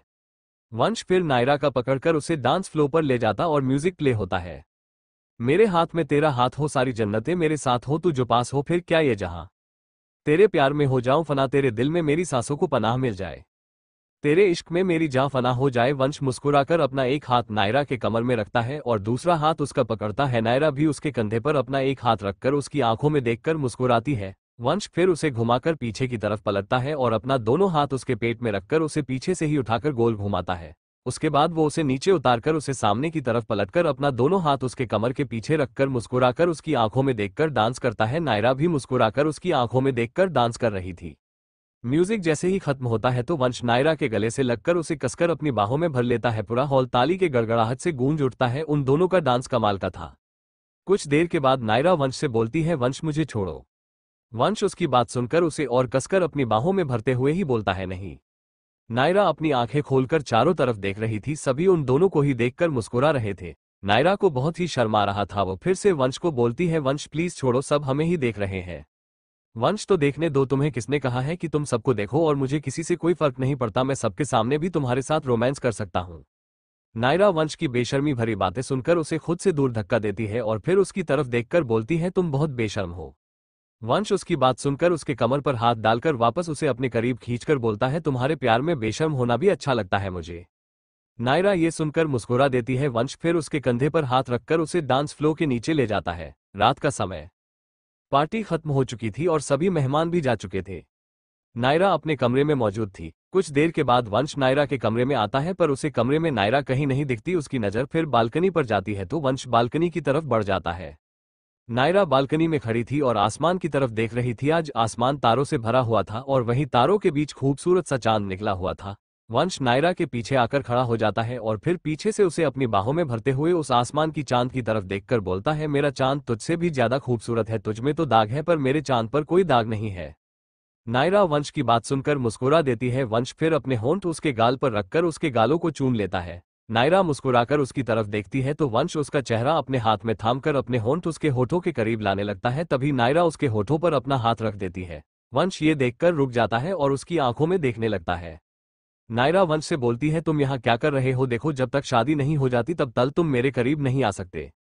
वंश नायरा की बात सुनकर मासूम सा चेहरा बनाते हुए बोलता है, बीवी यह तो गलत बात है, हमारी शादी तो पहले ही हो चुकी है ना, और एक पेपर पर साइन कर देने से थोड़ी हमारा तलाक हो जाएगा। मैं उन पेपर को नहीं मानता। नायरा तुम मत मानो पर मैं मानती हूँ ना। देखो, शादी 2-3 दिन में हो जाएगा, तब तक तुम मुझसे दूर रहो और जाओ अपने कमरे में। वंश नायरा की बात सुनकर उसे अपनी गोद में उठा लेता है और कमरे के अंदर लाकर बेड पर बैठ जाता है और उसे भी अपनी गोद में बैठाते हुए बोलता है, ठीक है, मैं तुम्हारी यह बात मान लेता हूँ, जब तक शादी नहीं हो जाती तब तक मैं कुछ नहीं करूंगा, अपनी मर्यादा का ख्याल रखूंगा, पर तुमसे दूर भी नहीं जाऊंगा, मैं यहाँ तुम्हारे साथ ही सोऊंगा। नायरा पर अगर किसी ने देख लिया तो? वंश, अरे इसमें इतना घबराने वाली क्या बात है? देखो नायरा, सब जानते हैं कि मैं तुमसे बहुत प्यार करता हूँ और तुम भी मुझसे प्यार करती हो ना। नायरा वंश की बात सुनकर अपना सर हिला देती है। वंश उसे देखकर बोलता है, ऐसे नहीं मुंह से बोलो कि तुम भी मुझसे प्यार करती हो, तभी मैं मानूंगा। मुझे तुम्हारे मुंह से वो 3 शब्द सुनना है जिसे सुनने के लिए मैं कब से तरस रहा हूं। नायरा वंश की बात सुनकर उसकी गोद से खड़ी होते हुए बोलती है, पर मेरा अभी मूड नहीं है बोलने का। ये बोलकर वो उससे थोड़ा दूर हट जाती है। वंश भी उसे देखकर खड़ा हो जाता है और उसके करीब अपने कदम बढ़ाते हुए बोलता है, नायरा प्लीज बोलो ना। नायरा अपना सरनामे हिला देती है, वो अपने कदम पीछे ले रही थी। वंश भी उसकी तरफ कदम बढ़ाते हुए बोलता है, ठीक है तो यहाँ मेरे पास आओ। नायरा उसकी बात सुनकर नामे अपना सर हिला देती है। वंश उसे देखकर जैसे ही पकड़ने के लिए उसके पास आता है तभी नायरा कमरे के बाहर भाग जाती है। वंश भी उसे पकड़ने उसके पीछे भागता है। नायरा भागते हुए ऊपर छत पर चली जाती है। वंश भी उसे पकड़ने उसके पीछे छत पर जाता है। पूरा छत की चांदनी से चमक रहा था। नायरा छत पर जाकर रुक जाती है और अपनी बाहर फैलाकर अपनी आंखें बंद कर लेती है। छत पर बहुत ही अच्छी हवा चल रही थी जो नायरा को सुकून पहुंचा रही थी। वंश फिर उसके करीब आकर उसके चेहरे को देखने लगता है। नायरा के बाल हवा में लहरा रहे थे और कुछ बाल उसके चेहरे पर भी आ रहे थे। इस समय नायरा उस चांद की रोशनी में और भी ज्यादा खूबसूरत लग रही थी। वंश तो उस पर से अपनी नजर ही नहीं हटा पा रहा था। वो एक टक उसके चेहरे को ही देख रहा था। नायरा भी अपनी आंखें खोलकर उसकी तरफ देखकर मुस्कुरा देती है। वंश झट से उसे अपनी बाहों में भर लेता है। नायरा भी उसके पीठ पर अपना हाथ रख देती है। वंश मुस्कुराकर बोलता है, मुझे यकीन नहीं होता कि तुम मुझे मिल गई। I love you so much Naira, I love you so much. मैं तुमसे वादा करता हूँ अब कभी भी तुम्हें खुद से दूर जाने नहीं दूंगा। तुम सिर्फ मेरी हो और हमेशा मेरी ही रहोगी। आई लव यू सो मच। वंश की बात सुनकर नायरा उसके चेहरे की तरफ देखने लगती है। इस समय वंश को देखकर वंश के चेहरे पर नायरा को अपने लिए जुनून, प्यार और पागलपन साफ साफ दिख रहा था। नायरा वापस उसके गले से लग जाती है। वंश भी उसे अपनी बाहों में भर लेता है। दोनों काफी देर तक यूं ही छत पर रहते हैं। कुछ देर के बाद वंश उसकी बाहों से अलग होता है और उसका चेहरा अपने हाथ में थामकर वापस अपने होंठ उसके होठों के करीब लाने लगता है। पर इस बार नायरा भी उसका विरोध नहीं करती और ना ही उसे रोकती है। वो अपनी आंखें बंद कर लेती है। वंश ये देखकर मुस्कुरा देता है और अपने होंठ उसके होठों पर रख देता है। नायरा उसके शर्ट को अपने बाजू से कसकर पकड़ लेती है। वंश धीरे धीरे उसके होठों पर सॉफ्ट किस करने लगता है। नायरा भी किस में उसका पूरा साथ दे रही थी। सॉफ्ट किस धीरे धीरे किस में बदलने लगा था। 5 मिनट बीत जाते हैं पर अब तक दोनों एक दूसरे को बेतहाशा चुने जा रहे थे। वंश नायरा के होठों के अंदर अपना जीभ डाल देता है। नायरा उसके और करीब आकर उसके सीने से चिपक जाती है। दोनों के बीच अब 1 इंच का भी फैसला नहीं था। उन दोनों को देखकर ऐसा लग रहा था जैसे दोनों दो जिस्म और एक जान है। 2 दिन बाद वंश और नायरा की हल्दी की रस्म शुरू हो गई थी। सारे जेंट्स ने सफेद कुर्ता और पजामा पहना हुआ था और लेडीज ने साड़ी पहना था। नायरा के परिवार वाले भी आ चुके थे। आदित्य सबकी तस्वीर ले रहा था। गार्डन को बहुत ही अच्छी तरह से डेकोरेट किया गया था। कुछ देर के बाद वंश और नायरा बाहर गार्डन में आते हैं। गार्डन में बड़े बड़े गद्दे बिछाए गए थे। वंश और नायरा को वहां बैठा दिया जाता है। वंश और नायरा फिर मुस्कुराकर एक दूसरे की तरफ देखने लगते हैं। तभी अर्जुन उनके बीच आकर खड़ा होते हुए बोलता है, बस करो तुम दोनों, आज तुम दोनों की हल्दी की रस्म है। वंश अर्जुन की बात सुनकर उससे बोलता है हमन अब हट बीच से और मुझे मेरी नायरा को देखने दे कबाब में हड्डी। अर्जुन उसकी बात सुनकर हंसते हुए उनके बीच से हट जाता है। वंश और नायरा फिर से एक दूसरे की तरफ देखने लगते हैं। हल्दी की रस्म गैर शुरू होती है। संध्या जी और आशीष जी वंश के गालों में हल्दी लगाते हैं। वही आलोक और मुस्कान भी नायरा को हल्दी लगाते हैं। सुरेखा जी भी वंश के पास आकर उसके गालों में हल्दी लगाने लगती है। वंश मुस्कुरा रहा था। ईशा और आदित्य भी फिर नायरा को हल्दी लगाते हैं। नायरा के होठों पर भी मुस्कुराहट थी। तभी अर्जुन अपने दोनों हाथों में हल्दी लेकर नायरा के पास आकर बैठ जाता है और उसके कान में धीरे से बोलता है, देखो तुम्हारे पति को कैसे मुस्कुरा रहा है, देखो अभी मैं इसकी मुस्कान कैसे गायब करता हूँ। नायरा अर्जुन की बात सुनकर धीरे से हंस देती है। अर्जुन फिर अपने हाथ में लगा मेहंदी नायरा के गालों में लगाने लगता है। अर्जुन को नायर को हल्दी लगाते हुए देखकर वंश को मन ही मन जलन होने लगती है और उसके होठों की मुस्कुराहट भी गायब हो जाती है। वो अर्जुन को घूरकर देख रहा था। नायरा की नजर जब वंश पर जाती है तो वो उसे जलता हुआ देखकर मन ही मन मुस्कुराने लगती है। वही अर्जुन को भी बहुत मजा आ रहा था वंश को जलाने में। नायरा को हल्दी लगाने के बाद अर्जुन फिर वंश के पास आकर मुस्कुराते हुए बोलता है, अब मैं तुझे भी हल्दी लगा दूं। वंश गुस्से में उसकी बात सुनकर बोलता है, मुझे तुझसे हल्दी नहीं लगवाना है, समझा। ये बोलकर वो वहां से उठकर चला जाता है। उसके जाने के बाद अर्जुन जोर से हंसने लगता है। तभी सुरेखा जी अर्जुन का कान पकड़कर खींचते हुए बोलती है, तूने गुस्सा दिला दिया ना मेरे बच्चे को, तुझे बहुत मजा आता है ना मेरे वंश को जलाने में। अर्जुन अपना कान पकड़कर चिल्लाते हुए बोलता है, दादी प्लीज मेरा कान छोड़ो, सॉरी मैं तो थोड़ी सी मस्ती कर रहा था। सुरेखा जी पर देख, तेरे मस्ती के चक्कर में वो तो नाराज होकर चला गया ना।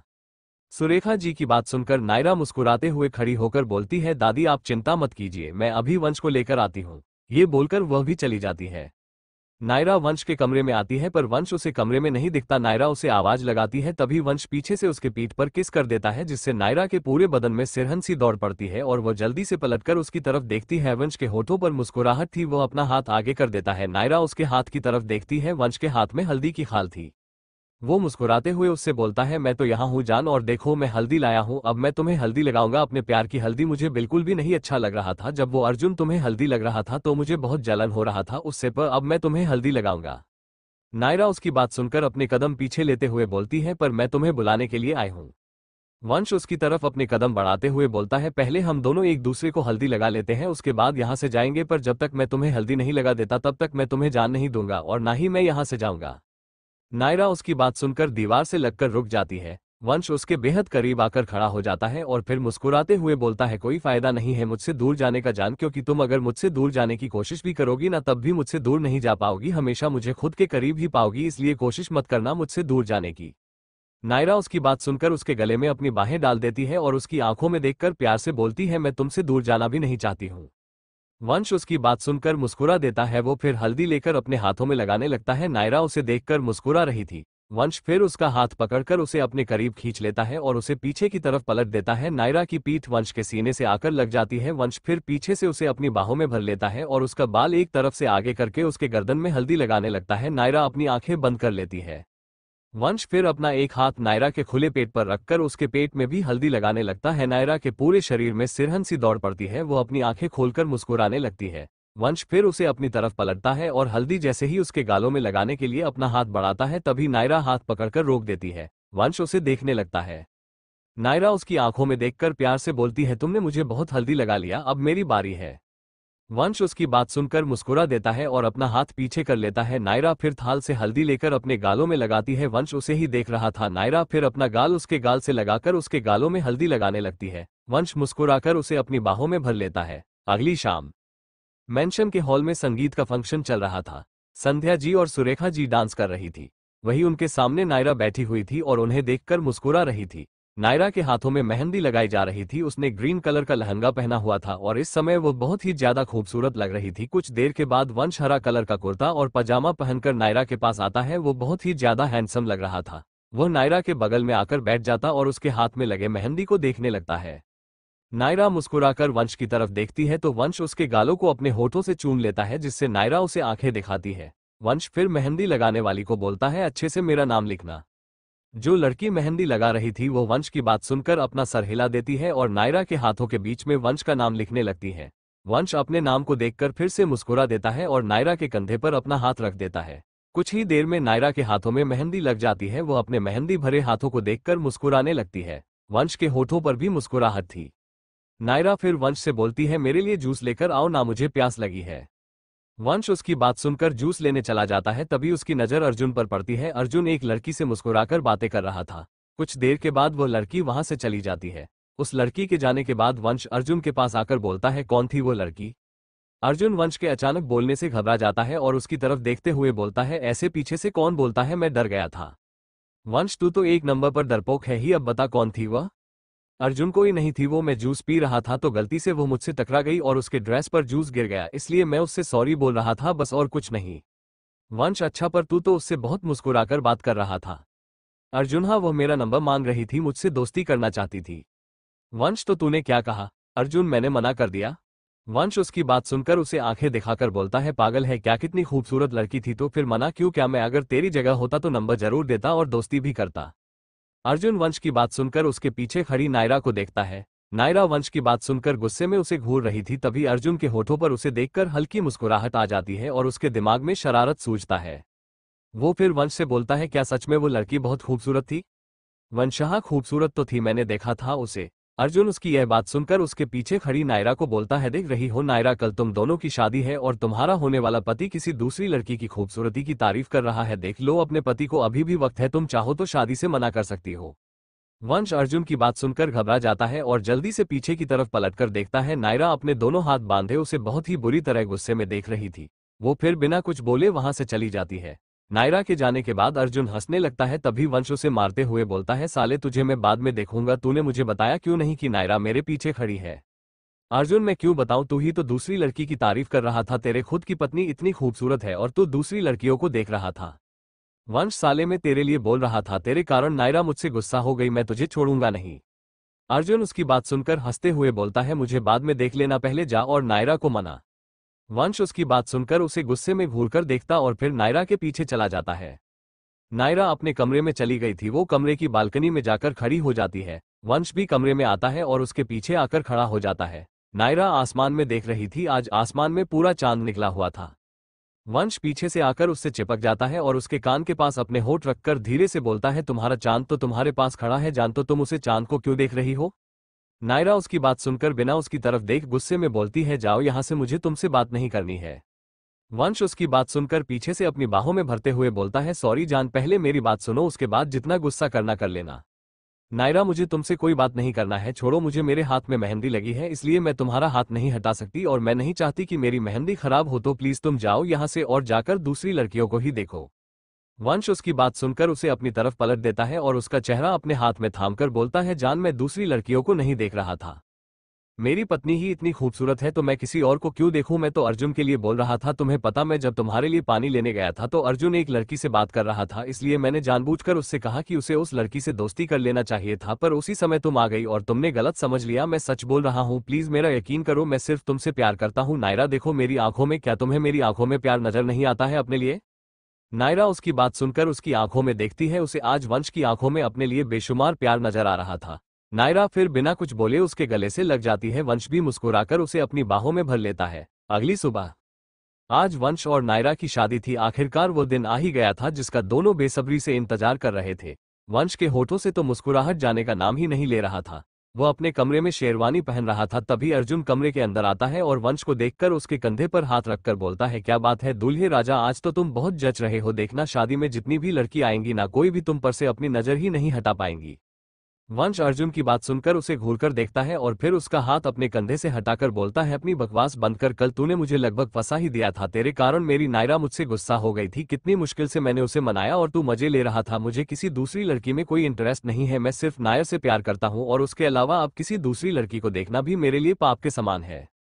अर्जुन उसकी इतनी लंबी चौड़ी बात सुनकर हंसते हुए बोलता है, क्या बात है वंश, तेरे मुंह से ऐसे शब्द सुनकर मुझे यकीन नहीं हो रहा है कि तू वही वंश है जो कल तक खूबसूरत लड़कियों के पीछे पड़ा रहता था। तूने शहर की एक भी लड़की को नहीं छोड़ा था, सबके साथ फ्लर्ट करता था और आज तू नायरा के लिए ऐसी बातें कर रहा है। ये सुनकर तो मेरी आंखों में आंसू आ गए। ये बोलकर अर्जुन रोने की एक्टिंग करने लगता है।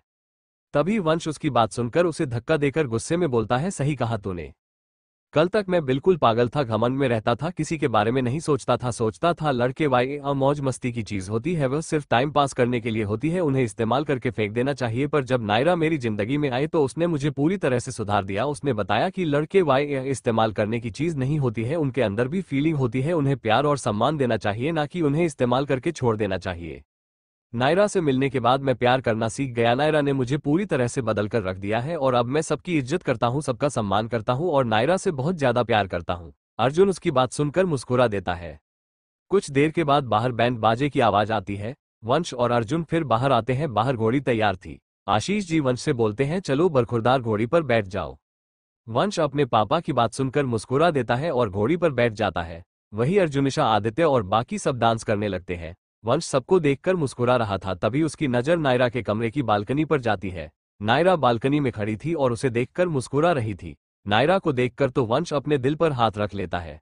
नायरा दुल्हन के जोड़े में बहुत ही ज्यादा खूबसूरत लग रही थी। वंश तो उस पर से अपनी नजरें ही नहीं हटा पा रहा था। वह उसे देखकर फ्लाइंग किस करने लगता है। ये देखकर नायरा खिलखिलाकर हंस पड़ती है। कुछ देर के बाद मुस्कान जी अपने हाथ में आरती की थाली है बाहर आती है। वंश घोड़ी से उतरकर उनके सामने आकर खड़ा हो जाता है। मुस्कान जी फिर वंश की आरती करती है। वंश और बाकी के बाराती अंदर आते हैं। वंश फिर जाकर स्टेज पर खड़ा हो जाता है। कुछ देर के बाद ईशा नायरा को स्टेज पर लेकर आती है। वहां शादी पर जितने भी गेस्ट आए हुए थे सबकी नजर नायरा से हटी ही नहीं रही थी। नायरा बहुत ही ज्यादा खूबसूरत लग रही थी। वंश भी बिना पलक झपकाए उसे ही देख रहा था। नायरा को देखकर ऐसा लग रहा था जैसे आसमान से कोई परी उतर कर आ रही हो। नायरा आकर वंश के सामने खड़ी हो जाती है। दोनों एक दूसरे की आंखों में देखकर मुस्कुरा रहे थे। कुछ देर के बाद जयमाला की रस्म शुरू होती है। नायरा को माला दिया जाता है। नायरा अपने हाथ में माल लेकर में जैसे ही वंश के गले में माला डालने जाती है तभी अर्जुन और आदित्य वंश को ऊपर की तरफ उठा देते हैं। ये देखकर नायरा थोड़ा पीछे हट जाती है। अर्जुन, वंश और आदित्य तीनों उसे देखकर हंसने लगते हैं। आदित्य हंसते हुए बोलता है, आओ नायरा, ऊपर आओ और अपने दूल्हे राजा को माला पहनाओ। नायरा आदित्य की बात सुनकर उसे घूरकर देखती है। तभी ईशा आदित्य से बोलती है, आदित्य क्या है ये सब, वंश को नीचे उतारो। अर्जुन, बिल्कुल नहीं, वंश तो नीचे नहीं आएगा। अगर नायर को माला पहनना है तो उसे ही ऊपर आना पड़ेगा। ये बोलकर वो हंसने लगता है। नायरा वंश को देख रही थी। वंश भी उसे मुस्कुराकर देख रहा था। नायरा फिर चेयर पर जाकर बैठ जाती है और वंश, अर्जुन और आदित्य तीनों की तरफ देखकर बोलती है, ठीक है, उठाकर रखो तुम लोग उसे ऊपर। मैं भी यहाँ आराम से बैठी हुई हूँ, मुझे क्या है, मैं भी माल तब तक नहीं पहनाऊंगी जब तक वंश मेरे सामने आकर घुटने पर नहीं बैठ जाता। वैसे वंश, एक बात याद रखना कि शादी का मुहूर्त बीत रहा, अगर टाइम से शादी नहीं हुई ना तो आज हमारी शादी नहीं हो पाएगी। ये बोलकर वो दूसरी तरफ देखने लगती है। वही वंश नायरा की यह बात सुनकर अर्जुन और आदित्य से बोलता है, नीचे उतारो दोनों मुझे, मुझे तुम लोगों के चक्कर में अपना शादी कैंसिल नहीं करना है। अर्जुन और आदित्य उसकी बात सुनकर उसे नीचे उतार देते हैं। वंश फिर जल्दी से नायरा के सामने घुटने पर बैठकर उससे रिक्वेस्ट करते हुए बोलता है, सॉरी सॉरी, चलो अब मुझे माला पहना दो। नायरा उसकी बात सुनकर अपना सरनामे हिला देती है तो वंश अपने दोनों कान पकड़कर बोलता है, सॉरी बेबी, प्लीज मुझे माला पहनाओ क्योंकि मैं नहीं चाहता कि शादी का मुहूर्त निकले।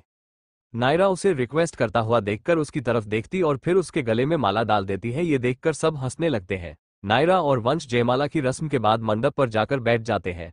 वंश नायरा को देखकर मुस्कुरा रहा था। नायरा के होठों पर भी मुस्कुराहट थी। कुछ देर के बाद शादी की रस्में शुरू होती है। वंश नायरा का हाथ पकड़ता है तो नायरा उसे आंखें दिखा देती है। ये देखकर वो हंसने लगता है। कुछ देर के बाद पंडित जी फेरों के लिए खड़े होने बोलते हैं तो वंश नायरा का हाथ पकड़कर फेरों के लिए खड़ा हो जाता है।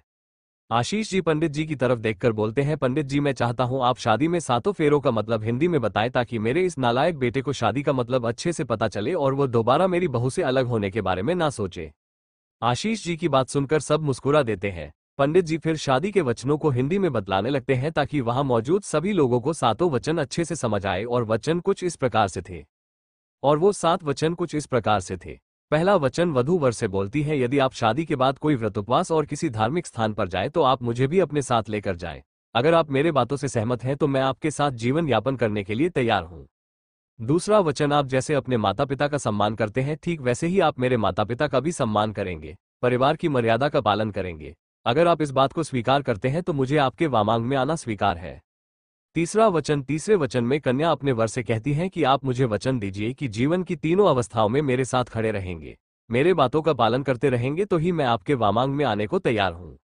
चौथा वचन, अगर अब तक आप घर परिवार की चिंता से मुक्त थे, अब जब आप विवाह बंधन में बंधने जा रहे हैं तो आपको अपने परिवार की जिम्मेदारियों को बखूबी निभाना होगा। अगर आप मेरे बात से सहमत हैं तो मैं आपके साथ आने के लिए तैयार हूं।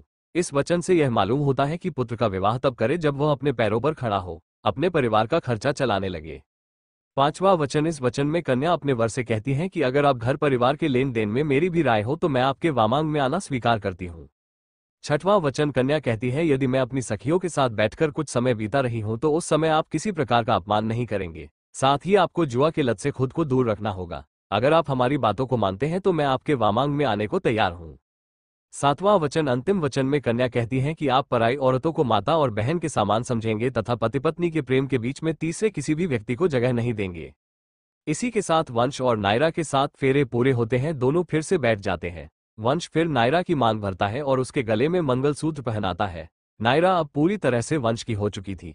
सभी लोगों उन दोनों पर फूल डालने लगते हैं। वंश और नायरा फिर बड़ों का आशीर्वाद लेने के लिए खड़े होते हैं। दोनों पहले सुरेखा जी आशीर्वाद लेने के लिए जाते हैं। सुरेखा जी मुस्कुराकर दोनों के सर पर अपना हाथ रखकर बोलती है, तुम दोनों प्यार से रहो और हमेशा खुश रहो। तुम दोनों की जोड़ी को कभी किसी की नजर ना लगे और तुम दोनों के बीच कभी भी कोई तीसरा ना आए। मेरा आशीर्वाद तुम लोगों के साथ है। वंश और नायरा सुरेखा जी की बात सुनकर मुस्कुराकर एक दूसरे की तरफ देखने लगते हैं। दोनों फिर आशीष जी और संध्या जी का आशीर्वाद लेते हैं। संध्या जी वंश को अपने गले से लगा लेती है। वही आशीष की भी नायरा को अपने गले से लगाकर वंश को बोलते हैं, दोबारा मेरी बहू से अलग होने के बारे में बिल्कुल भी मत सोचना और इसे थोड़ी सी भी तकलीफ मत पहुंचना, वरना मुझसे बुरा कोई नहीं होगा। वंश आशीष जी की बात सुनकर नायरा की तरफ देखते हुए बोलता है, प्रॉमिस करता हूं पापा, अब कभी भी आपकी बहू को मेरे कारण कोई तकलीफ नहीं होगी। मैं इसे ढेर सारा प्यार और इज्जत दूंगा। वंश की बात सुनकर सभी मुस्कुरा देते हैं। वंश और नायरा फिर नायरा के माम पापा आलोक और मुस्कान के पास आते हैं। आलोक और मुस्कान भी अपनी बेटी की खुशी में खुश थे। आलोक वंश से बोलते हैं, मैंने आपको माफ किया, मुझे अब आपसे कोई शिकायत नहीं है। मेरी बेटी की मुस्कुराहट देखकर मेरे दिल को तसल्ली पहुंच चुकी है और मैं जानता हूं कि अब आप कभी भी मेरी बेटी को ठेस नहीं पहुंचाएंगे। हम दोनों का आशीर्वाद हमेशा आपके और नायरा के साथ है। वंश और नायरा आलोक की बात सुनकर मुस्कुरा देते हैं। अर्जुन फिर उन दोनों के पास आता है तो वंश उसे देखकर नायरा से बोलता है, चलो नायरा, मुझे इससे कोई बात नहीं करनी है, ये हमेशा हम दोनों के बीच आता है। ये बोलकर वो जाने लगता, तभी अर्जुन उसका हाथ पकड़कर उसे रोकते हुए बोलता है, रुक जा मेरे भाई, मैं तुम दोनों के बीच नहीं आ रहा हूं, मैं तो तुम लोगों के लिए गिफ्ट लाया था। वंश, अच्छा क्या गिफ्ट लाया था दिखा। अर्जुन उसके सामने फ्लाइट का टिकट बढ़ा देता है। वंश टिकट को देखते हुए बोलता है, ये क्या है। अर्जुन, तुम दोनों के हनीमून का टिकट, मैंने तुम दोनों का हनीमून प्लान किया था तो ये मॉरिशस के 2 टिकट है। वंश टिकट लेकर मुस्कुराते हुए बोलता है, क्या मॉरिशस के 2 टिकट, थैंक्स मेरे भाई, और सॉरी जो मैंने थोड़ी देर पहले तुझसे कहा उसके लिए। ये बोलकर वो उसके गले से लग जाता है तो अर्जुन मुस्कुरा देता है। रात का समय। वंश कमरे के अंदर आता है और कमरे का दरवाजा लगाकर नायरा की तरफ देखता है। नायरा बेड पर बैठी हुई थी और उसने बहुत ही बड़ा घूंघट किया हुआ था। ये देखकर वंश को अजीब लगता है कि नायरा ने आखिर इतना बड़ा घूंघट क्यों किया है। वो उसे पहली बार थोड़ी देख रहा था, वो तो ना जाने कितनी बार उसे देख चुका था। दोनों पहले साथ में भी सोते थे, फिर आज वो इतना क्यों शर्मा रही थी। वंश उसके पास आकर साइड में बैठ जाता है और ध्यान से उसे देखने लगता है। वो फिर अपने चारों तरफ देखते हुए बोलता है, नायरा तुम मुझसे इतना क्यों शर्मा रही हो। पर नायरा उसे कोई जवाब नहीं दे रही थी। वंश फिर कमरे में घूमने लगता है। वो फिर से कहता है, नायरा अपना घूंघट हटा भी दो। इतना कहकर वो पर्दे के पीछे छिपी नायरा को अपने हाथ से पकड़कर अपनी तरफ खींच लेता है। नायरा अचानक से ये देखकर हैरान हो जाती है। वंश उसे दीवार से लगाकर बोलता है, तुम्हें क्या लगा मैं तुम्हें पहचान नहीं पाऊंगा। जब मैं अंदर आया और इतना बड़ा घूंघट देखा ना, तभी मैं समझ गया था कि ये तुम नहीं है, पर मैं ये देखना चाहता हूं कि घूंघट के अंदर है कौन। इतना कहकर वो उसे छोड़ देता है और जैसे ही घूंघट हटाता है, घूंघट के अंदर बड़ा सा तकिया रखा हुआ था जिसे नायरा ने अच्छी तरह से अपने घूंघट से कवर किया था। वंश तकिए को देखकर बहुत ही बुरी तरह चौंक जाता है और शिवांगी की तरफ देखता है। नायरा उसे देखकर हंसने लगती है। वंश उसे आंखें दिखाकर बोलता है, नायरा ये क्या हरकत है। नायरा हंसते हुए बोलती है, कुछ नहीं, बस छोटा सा मजाक कर रही थी तुम्हारे साथ, पर तुमने तो पहचान लिया, मुझे तो लगा था कि तुम नहीं पहचान पाओगे। वंश अपने कदम उसकी तरफ बढ़ाने लगता है। नायरा उसके बढ़ते हुए कदमों को देखकर वहां से भागने लगती है। वंश भी उसके पीछे उसे पकड़ने के लिए भागने लगता है। वो उससे बोलता है, नायरा एक बार तुम मेरे हाथ लग जाओ, फिर मैं तुम्हें बताता हूँ। नायरा उसकी बात सुनकर हंसने लगती है। वो वंश के हाथ आ ही नहीं रही थी। वंश उसे देखकर रुक जाता है। शिवांगी भी फिर भागते भागते पीछे की तरफ देखती है, पर वंश उसके पीछे नहीं था। नायरा फिर रुककर उसे कमरे में चारों तरफ खोजने लगती है, तभी पीछे से उसके कंधे पर वंश हाथ रखता है। नायरा उसके छुअन का एहसास होते ही अपनी आंखें बंद कर लेती है। वंश उसके कान के पास आकर धीरे से बोलता है, अब कहाँ भाग कर जाओगी। वंश की आवाज सुनकर नायरा अपनी आंखें खोलती है और जैसे ही उसकी तरफ पलटती है, वंश उसे दीवार से लगा देता है। नायरा उसे देखने लगती है। वंश मोबाइल निकालकर उसकी तस्वीर अपने मोबाइल में खींच लेता है। नायरा उससे बोलती है, तुम मेरी फोटो क्यों खींच रहे हो। वंश उसके गाल पर किस करके एक और तस्वीर अपनी और उसके साथ में लेते हुए बोलता है, क्योंकि तुम बार बार दुल्हन के जोड़ों में मुझे नहीं दिखोई और ये पल बार बार नहीं आएगा, इसीलिए इन हसीन लम्हों को कैद करना चाहता हूं मैं हमेशा के लिए। नायरा उसकी बात सुनकर मुस्कुरा देती है। वंश फिर उसे ड्रेसिंग टेबल के पास लाकर चेयर पर बैठा देता है और वो भी उसके पास बैठकर एक एक करके उसके सारे गहने उतारने लगता है। नायरा बस उसे ही देखे जा रही थी। शिवम उसके सारे गहने उतार देता है, बस गले में मंगलसूत्र और हाथों में लाल चूड़ा को रहने देता है। वंश फिर उसके होठों पर किस कर देता है तो नायरा उठकर जाने लगती है, तभी वंश पीछे से उसका पल्लू पकड़ लेता है, जिसे नायरा की कदम रुक जाते हैं। वंश उसका पल्लू पकड़े हुए ही उसे अपने ऊपर खींच लेता है। नायरा सीधा उसके ऊपर आकर गिरती है। वंश उसके पीठ पर अपने हाथ फेरने लगता है। नायरा के बाल वंश के चेहरे को ढक देते हैं। वंश उसके होठों के इतने करीब था कि दोनों के होंठ आपस में टकरा रहे थे। वंश उसके बालों को साइड में करता है। दोनों एक दूसरे की आंखों में देख रहे थे और दोनों के होठों पर हल्की मुस्कुराहट थी। वंश उसे गोद में उठाकर बेड पर बैठा देता है और वो भी उसके सामने बैठ जाता है। वो फिर उसके गर्दन पर किस करने लगता है। नायरा अपनी आंखें बंद कर लेती है। वंश फिर उसे लेटाकर उसके ऊपर आ जाता है। नायरा उसकी आंखों में ही देखने लगती है। वंश उसके होठों को अपनी उंगलियों से छूने लगता है। नायरा धीरे से उसके उंगली पर किस कर लेती है। वंश ये देखकर मुस्कुराकर उसके चेहरे पर किस करने लगता है। नायरा अपनी आंखें बंद कर लेती है। वो फिर कुछ पल के बाद अपनी आंखें खोलकर उठकर बैठती है। वंश उसे अपनी बाहों में भर लेता है। वो उसके पीठ पर फिर से अपने हाथ चलाने लगता है। नायरा भी उसके शर्ट को अपने बाजुओं से कसकर पकड़ लेती है। वंश अपना हाथ ऊपर की तरफ ले जाता है और उसके ब्लाउज की डोरी को पीछे से खींचकर खोल देता है। नायरा भी उसके बालों को सहलाने लगती है। कुछ देर के बाद दोनों के कपड़े फर्श पर पड़े हुए थे और दोनों एक दूसरे के प्यार की गहराई में डूबते चले जा रहे थे। उस कमरे में सिर्फ उन दोनों की सांसों की आवाज सुनाई दे रही थी। नायरा खुद को उसके हवाले कर देती है। वो भी वंश का बॉडी चेहरा होंठ चूमने लगती है। दोनों एक दूसरे की बाहों में घंटों डूबे रहे। कुछ घंटों के बाद नायरा वंश के सीने पर सर रखकर ही सो जाती है। वंश के आंखों के कोने से आंसू निकलने लगता है। ये संतुष्टि के आंसू थे। आज उसने अपनी नायरा को पूरी तरह से पा लिया था। वो भी फिर उसे पकड़कर सो जाता है। अगली सुबह नायरा वंश के लिए कॉफी बनाकर कमरे में आती है। वंश अभी भी सो रहा था। नायरा कमरे के अंदर जाकर कमरे का पर्दा हटाती है। बाहर से आती सूरज की रोशनी जब वंश के चेहरे पर पड़ती है तो वो तकिया से अपना चेहरा ढकते हुए बोलता है, नायरा क्या कर रही हो? मुझे सोने दो, मुझे बहुत नींद आ रही है। नायरा उसकी बात सुनकर कॉफी का कप टेबल पर रखते हुए बोलती है, चुपचाप से उठ जाओ वंश, सुबह के 10 बजे बज गए हैं, कब तक सोते रहोगे? वंश उसकी बात सुनकर अपनी आंखें खोलकर उसकी तरफ देखता है। नायरा ने पिंक कलर का साड़ी पहना हुआ था। उसकी मांग में सिंदूर, गले में मंगलसूत्र और चेहरे पर हल्का सा मेकअप किया हुआ था। उसके बाल खुले थे और गीले थे जिसमें से अभी भी पानी टपक रहा था और इस समय वो बहुत ही ज्यादा खूबसूरत और प्यारी लग रही थी। वंश उसका हाथ पकड़कर उसे अपने करीब खींच लेता है और फिर जल्दी से दूसरी तरफ पलटकर उसके ऊपर आ जाता है। नायरा उसके सीने पर हाथ रखकर बोलती है, वंश छोड़ो मुझे, मुझे बहुत काम है। वंश उसकी बात सुनकर अपना चेहरा उसके चेहरे के करीब लाकर बोलता है, मुझसे ज्यादा इंपॉर्टेंट क्या काम है तुम्हें? नायरा, किचन में काम है थोड़ा, माँ अकेले किचन में काम कर रही है इसलिए मुझे जाना है। वंश, पर तुम्हें काम करने की क्या जरूरत है, और वैसे भी घर में इतने सारे नौकर हैं तो माँ उनसे मदद ले लेगी, तुम यही रहो मेरे पास। ये बोलकर वो अपने होठ उसके होठों के करीब ले आता है। तभी नायरा अपने पेट पर हाथ रखकर चिल्लाने लगती है। वंश उसे देखकर घबराते हुए बोलता है, क्या हुआ नायरा? नायरा उसे अपने ऊपर से हटाती है और जल्दी से बाथरूम के अंदर चली जाती है। वंश उसके ऐसे जाने से और घबरा गया था। वह भी फिर बाथरूम के दरवाजे के पास आकर दरवाजा खटखटाते हुए बोलता है, नायरा तुम ठीक हो ना, क्या हुआ तुम्हें? नायरा कुछ देर के बाद बाहर आती है। उसने अपने पेट पर अभी भी हाथ रखा हुआ था। वो जाकर बेड पर बैठ जाती है। वंश भी उसके बगल में बैठकर घबराते हुए उससे पूछता है, क्या हुआ, तुम्हारे पेट में दर्द है क्या? नायरा को समझ नहीं आ रहा था कि वो उससे कैसे कहें। वंश उससे फिर पूछता है, क्या हुआ नायरा, बताओ मुझे। नायरा धीरे से हिचकते हुए बोलती है, वो मेरे पीरियड से आ गए हैं और मेरे पास सैनिटरी पैड्स नहीं है। वंश जब ये सुनता है तो उसे भी समझ में नहीं आता है कि वो उससे क्या बोले, क्योंकि उसके पास पहली बार ऐसी स्थिति आई थी। वंश उससे आगे पूछता है, तो मैं क्या करूं, मेरा मतलब है क्या मैं तुम्हारे लिए पैड्स खरीद कर लाऊं? नायरा धीरे से बोलती है, हाँ प्लीज मेरे लिए खरीद कर लाओ। वंश उससे बोलता है, ठीक है मैं खरीद कर लाता हूं, तब तक तुम अपना ध्यान रख लोगी ना? नायरा अपना सर हिलाकर बोलती है, हाँ तुम मेरी चिंता मत करो। वंश उससे बोलता है, ठीक है मैं उसे जल्दी लेकर आता हूं। इतना बोलकर वो जैसे ही जाने के लिए पलटता है, नायरा उसे फिर से आवाज लगाती है, वंश। उसकी आवाज सुनकर वंश रुक जाता है और उसकी तरफ पलट कर देखते हुए बोलता है, क्या हुआ, तुम्हें और कुछ भी चाहिए?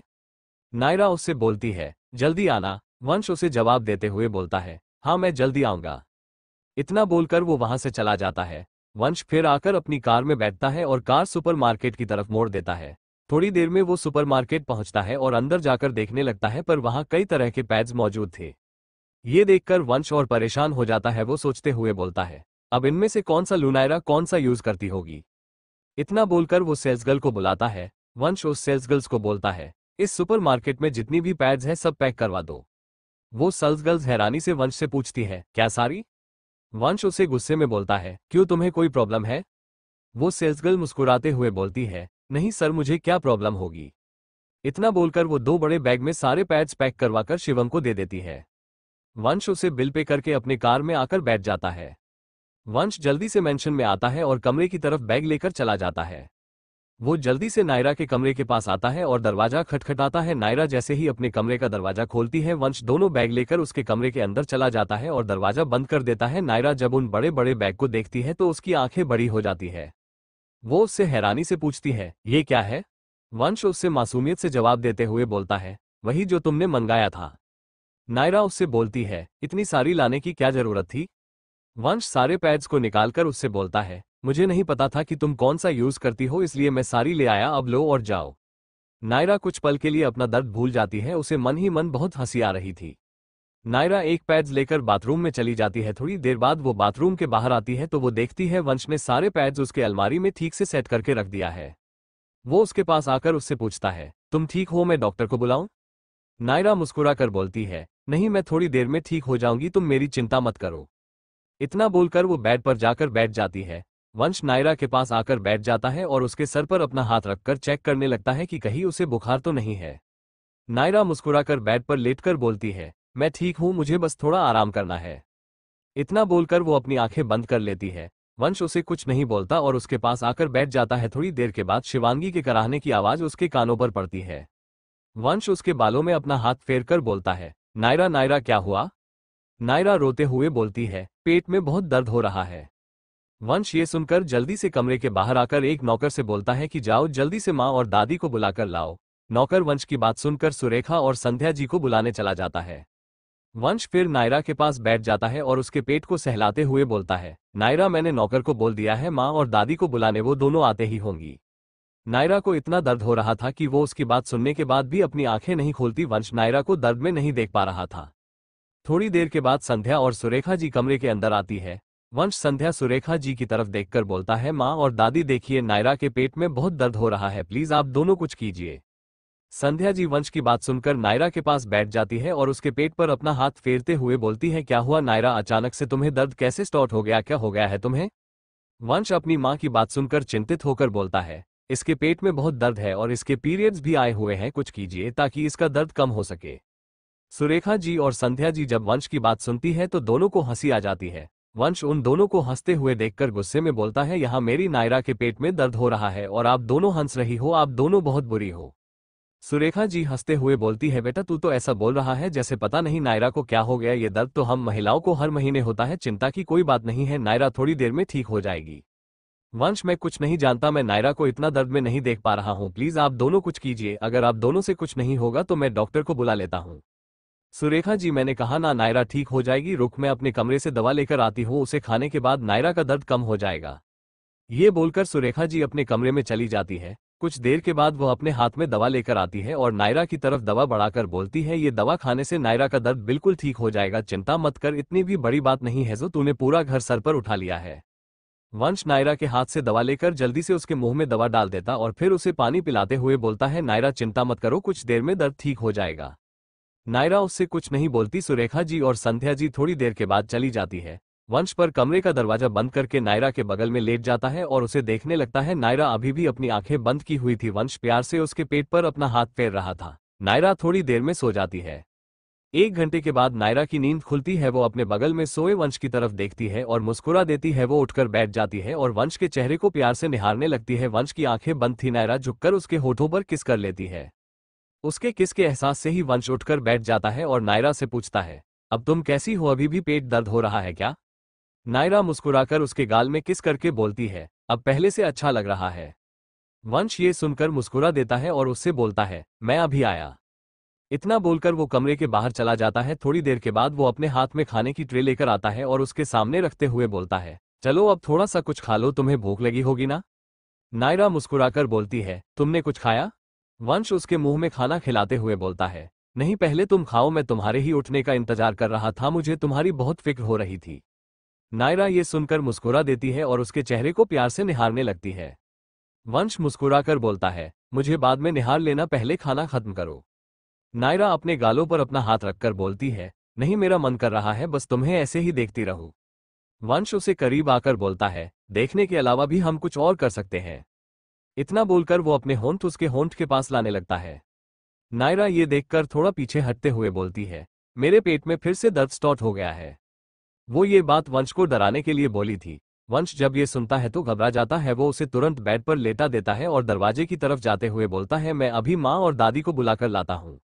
नायरा उसका हाथ पकड़कर उसे रोक देती है। वंश उसके गाल में किस करके बोलता है, चिंता मत करो। नायरा अपना सर हिलाकर बोलती है, माँ और दादी की जरूरत नहीं है, मैं ठीक हूँ। वंश उसकी तरफ देखता है। नायरा मुस्कुराकर बोलती है, मैं तो मजाक कर रही थी, थोड़ा दर्द है पर ठीक हो जाऊंगी मैं। वंश फिर से उसके पेट को सहलाने लगता है। नायरा थोड़ी देर में सो जाती है और वंश भी सो जाता है। एक हफ्ते बाद वंश और नायरा मॉरिशस पहुंच चुके थे। वह दोनों मॉरिशस के सबसे अच्छे होटल में रुके हुए थे।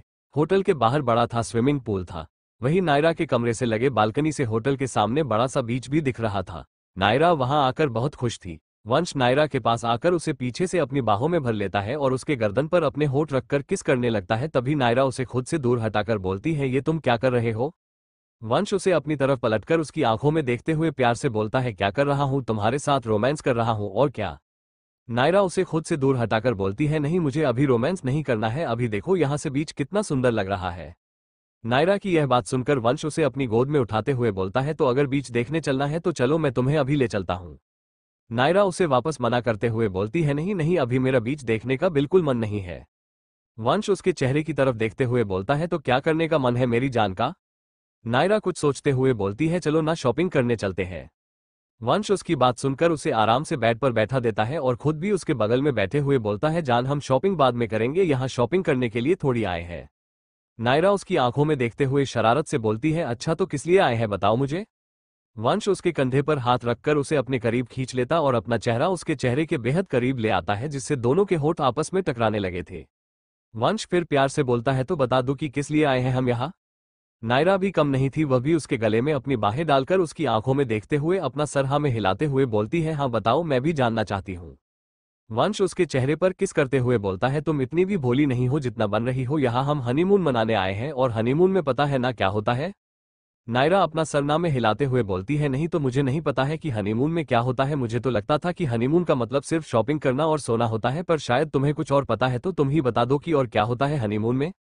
वंश उसकी बात सुनकर अपना चेहरा उसके चेहरे की बेहद करीब लाकर बोलता है, अभी बताता हूँ कि हनीमून में और क्या क्या होता है। ये बोलकर वो अपने होंठ उसके होठों के करीब लाकर जैसे ही अपने होंठ उसके होठों पर रखकर किस करने लगता है, तभी नायरा उसे धक्का देकर वहां से हंसते हुए भाग जाती है। वंश भी उसे पकड़ने से पीछे भागता है। नायरा सोफे के पीछे भागती है। वंश भी उसे पकड़ने के लिए उसके पीछे भाग रहा था, पर नायरा उसके हाथ ही नहीं आ रही थी। वंश फिर उसे देखकर रुक जाता है। नायरा भी उसे देखकर रुक जाती और लंबी सांस लेने लगती है, साथ में वो मुस्कुरा भी रही थी।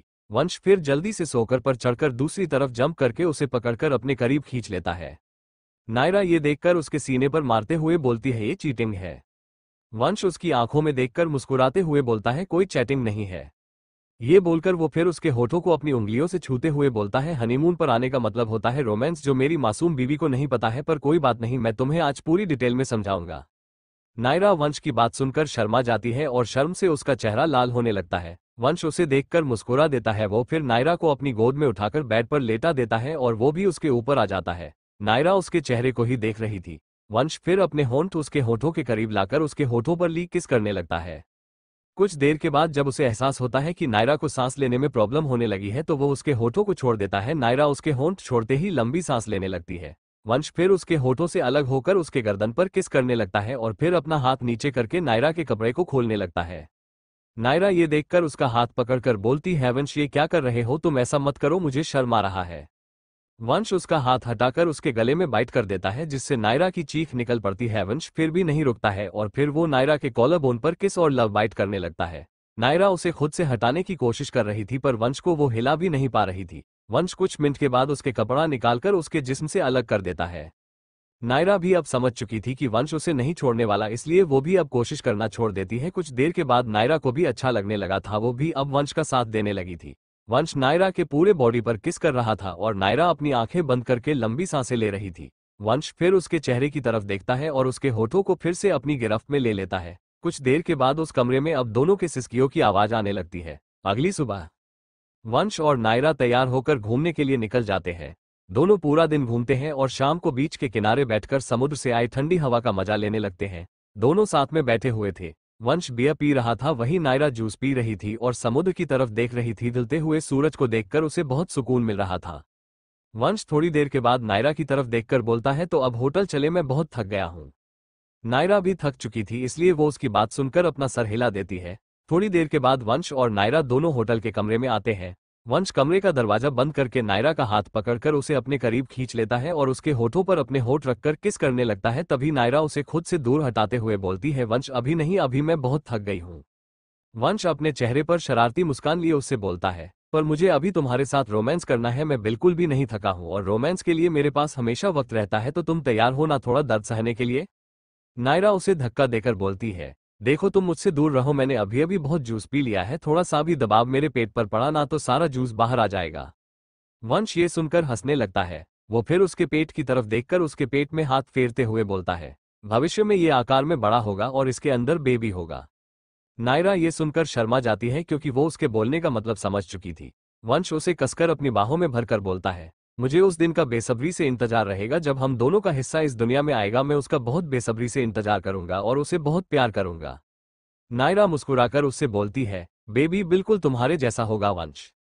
वंश हंसकर बोलता है, नहीं वो बिल्कुल तुम्हारे जैसा होगा। फिर वो उसके होठों पर किस कर लेता है। नायरा हंसते हुए बोलती है, अच्छा ठीक है, लड़का होगा तो तुम्हारे जैसा और लड़की होगी तो मेरी जैसी। वंश मुस्कुरा कर बोलता है, मैं तो एक बच्चे के बारे में सोच रहा था, पर तुम अगर दो बच्चा चाहती हो तो मुझे कोई प्रॉब्लम नहीं है। नायरा ये सुनकर मुस्कुरा देती है।